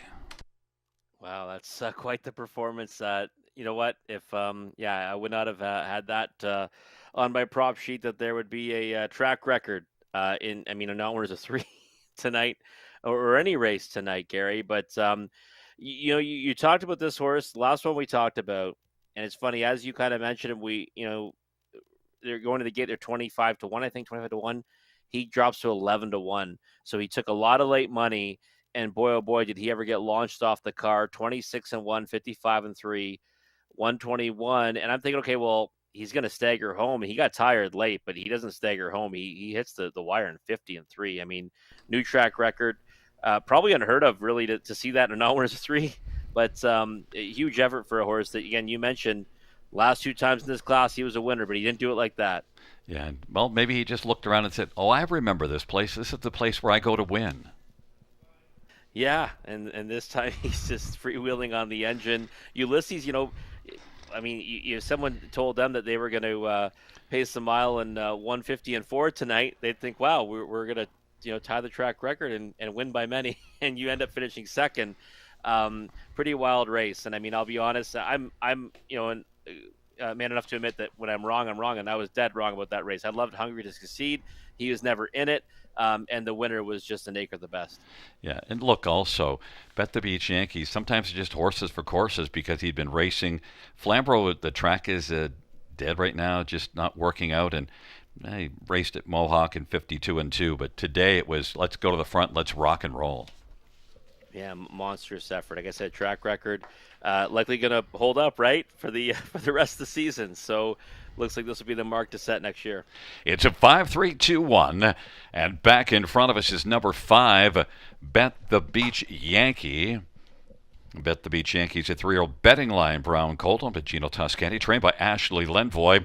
Austin Sorry with the winning drive. It's the 5th win this year, 5th lifetime Bet the Beach Yankee. Track record time 150 and 3, and also celebrating their wedding. Jackie and Andy are out trackside, and they get to be trackside to start things off with a track record. Maybe that's a sign of how well their wedding and marriage will go. Hope so.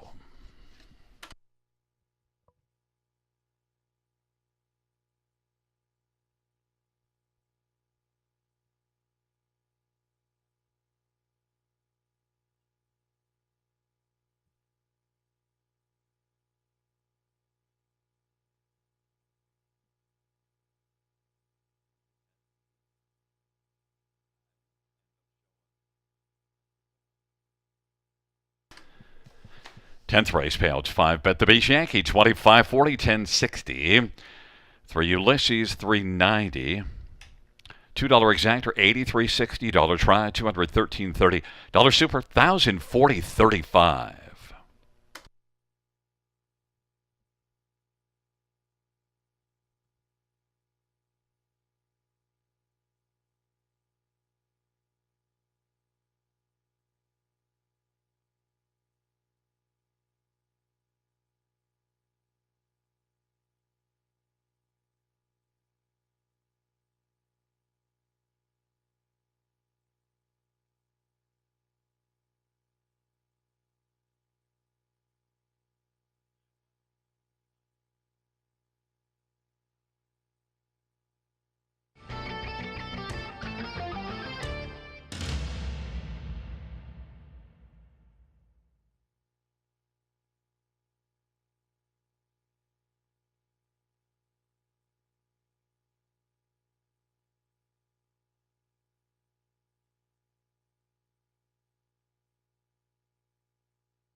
10th race, order of finish from the top, 432516. That's 432516 on the bottom.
Field on post parade for the 11th. 1 Miss Sophia Rose. Jason Ryan for Mark Goddard and William Brown.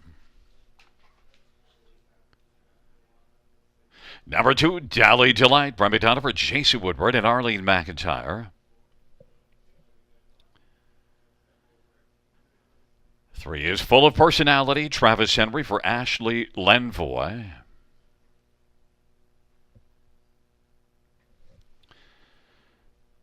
4 is Cabot Towers. Semi-Philia for Ken Oliver and Milton Young.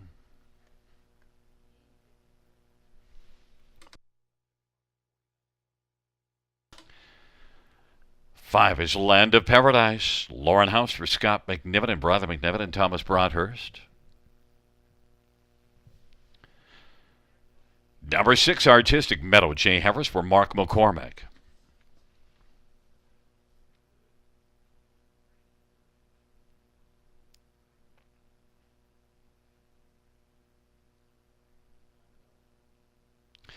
And number 7, Steady As We Go. Garrett Rooney for Brittany Kennedy and Money Clip Racing.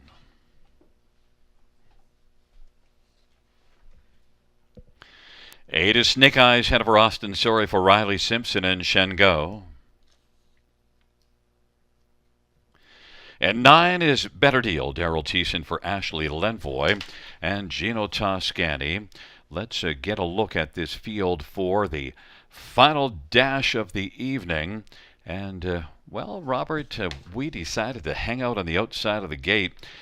Even though tougher post positions, the best ones are the two on the outside. At least that's the way that you and I both look at it. We'll see if that's the way it ends up. But number 8, Snake Eyes head of her. Austin, sorry for Riley Simpson, and maybe Austin can get another one to get rocketing off the gate here. Snake Eyes head of her. Blasted from post 7 last time out for Austin.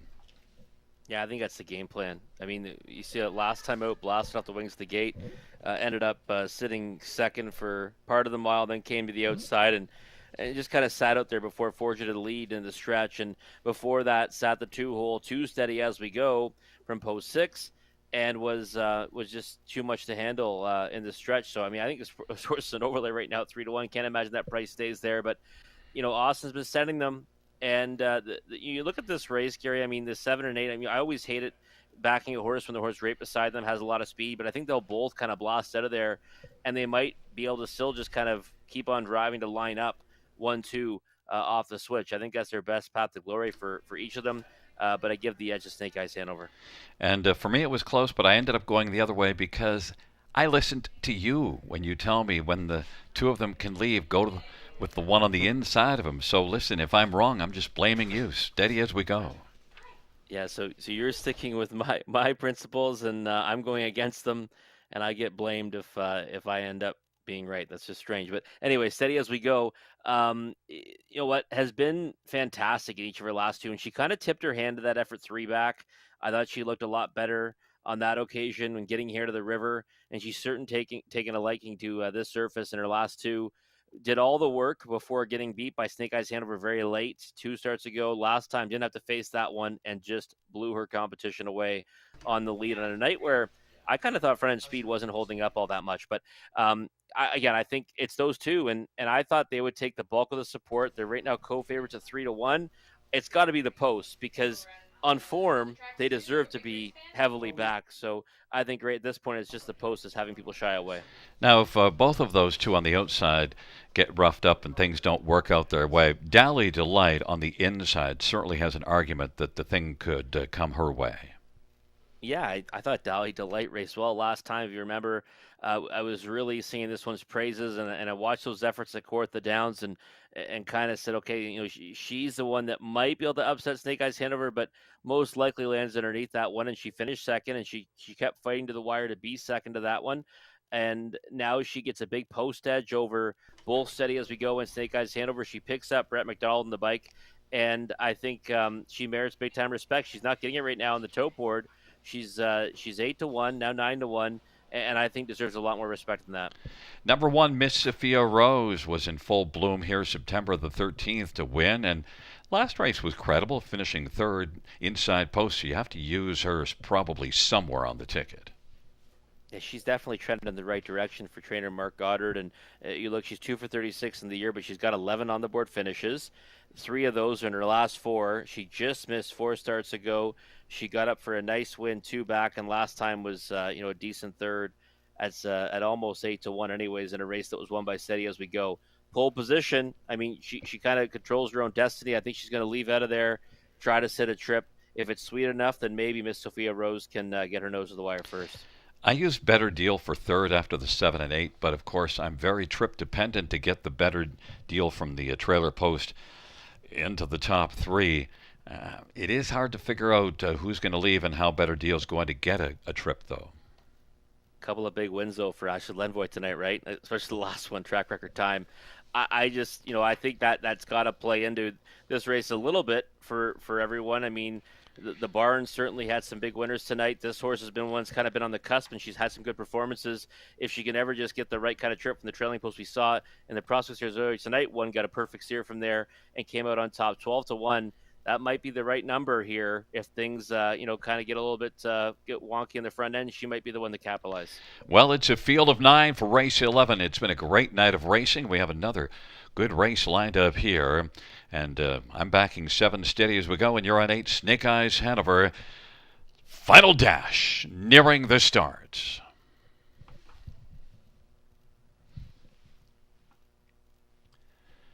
And the field for the 11th race is at the start of the rough and steady as we go, and Snake Eyes Hanover, as expected, will blast out, and then full of personality, and then it is Dally Delight, but right now steady as we go. Snake Eyes Hanover is still racing on the outside, full of personality. Then it is Dally Delight and Miss Sophia Rose and Better Deal, and back to Cabot Tower. Land of Paradise and Artistic Meadow, steady as we go, has the lead. Snake Eyes Hanover right there in the pocket, full of personality, third, 26-4. It was a solid opening panel. Miss Sophia Rose is racing fourth as the field will come on towards us. And now Miss Sophia Rose is on the outside. Dally Delight is on the inside, racing fifth. Then it is Better Deal on the outside in front of Cabot Tower. Artistic Meadow second from last, and Land of Paradise is currently ninth. Steady as we go. 2-1 on the board's got the lead of a 26-4 opening quarter. We'll look for a second panel breather. Snake Eyes Hanover is going to pop it right now. Snake Eyes Hanover doesn't want to wait and get trapped on the inside. Steady as we go. Snake Eyes Hanover, 56-4. 30-second second panel breather. We'll see if Steady as we go can fend off Snake Eyes Hanover. And full of personality, Miss Sophia Rose. And now Better Deal on the outside is getting a little bit better position. Dally Delight scooting up the inside. Cabot Tower, Artistic Meadow, and Land of Paradise. And it is steady as we go. And on the outside, Snake Eyes Hanover hasn't thrown in the towel, and here it comes Better Deal. And then full of personality from the backfield, Cabot Tower, Miss Sophia Rose, but Better Deal is out 3 wide. Better Deal steady as we go. Snake Eyes Hanover and Cabot Tower is launched wider, still on down the stretch. Where they come. Better Deal is moving better at the finish, and Cabot Tower, Better Deal wins it. Cabot Tower second, Miss Sophia Rose, and then Snake Eyes Hanover and steady as we go. 154-4. Well, Rob, your 8 did beat my 7, but who really cares? Because Better Deal was a winner and was better and able to better the trailer position. And I mentioned the trend, right? I mean, the price is wild, and you're getting 9-1 on a horse where you've seen this barn go out there and win 2 tonight, and 1 was in track record fashion, and now winners of 3. Better Deal gets away reasonably well, then gets on a helmet and just blows by them late. And this is one that's kind of been racing on the cusp. She's been racing well. I've backed this one. I backed this one first start for Ashley Lenvoy, and with that hot barn tonight, that's why I mentioned, like this might end up being one of those races where afterwards you say, how do you let this horse go at such a big price after what we've seen this barn do tonight? And we might add, leading trainer here at Grand River, Ashley Lenvoy too, right? So the barn's hot, and listen, word of advice, I'd be looking through the program, checking the entries, and look for anything for the Lenvoy barn right now. Red hot, white hot, we'll say tonight anyways. Another victory for them, and I'd be watching for anything they have coming up this weekend and Monday as well. Yeah, and also, Daryl Thiessen's been getting his share of late. But the thing, too, also that race with both the 8 and 7 blasting and 26-4 opening quarter kind of opened the door. It does, but they've been doing that, Gary. If you look at their lines, I mean, I honestly thought that was going to be the fractions, and I thought we'd see them kind of stick around. Now they don't tonight. They end up finishing 4th and 5th. And I mean, and the horses that end up around them are ones that have been racing, fairly well. But again, Better Deal was just much better than all of them tonight, again, I thought that we'd see those two kind of keep on trucking off those fractions. We've seen big time fractions throughout the night here, but you're right. Gerald Tease is doing great things. I love me some Cowboy, and he gets to the winner's circle here at the River in the final race of our penultimate card of the season. Well, the Cowboys back in the winner's circle. Daryl Thiessen, giddy up. Better Deal, 5-year-old Better's Delight, brown mare. Opagino Toscani, trained by Ashley Lenvoy. 3rd win this year for Better Deal. 154-4 was better than the field in the 11th.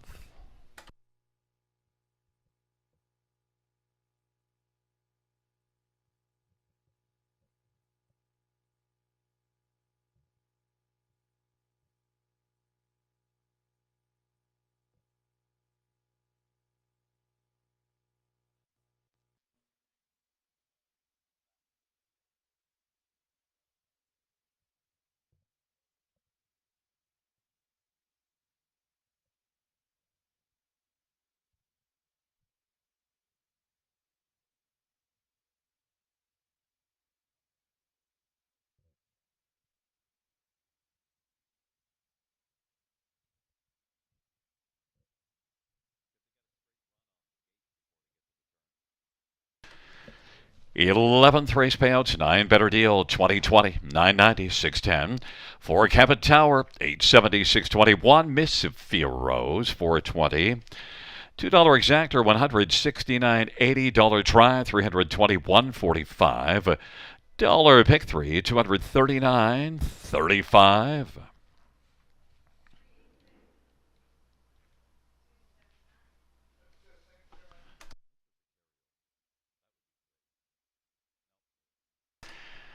The dollar pick four, 479.70. And we had a 20-cent pick five of 2,678.17 and a 20-cent high five of 1209.51.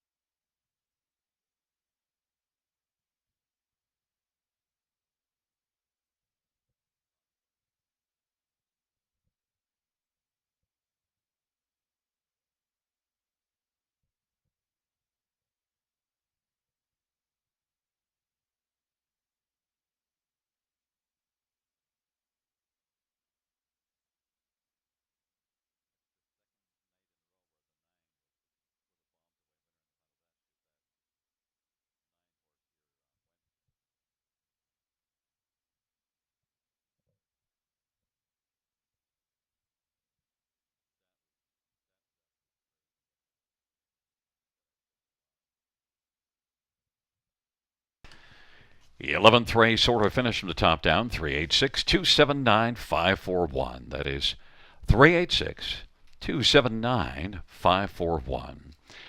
Well, fans, that concludes the live harness racing program for this Friday evening. Our next live racing event is this coming Monday, final dash of the year, final race card of the year, 6:30 p.m. Buenas noches, amigos. Good night, everybody. Good night, Casey.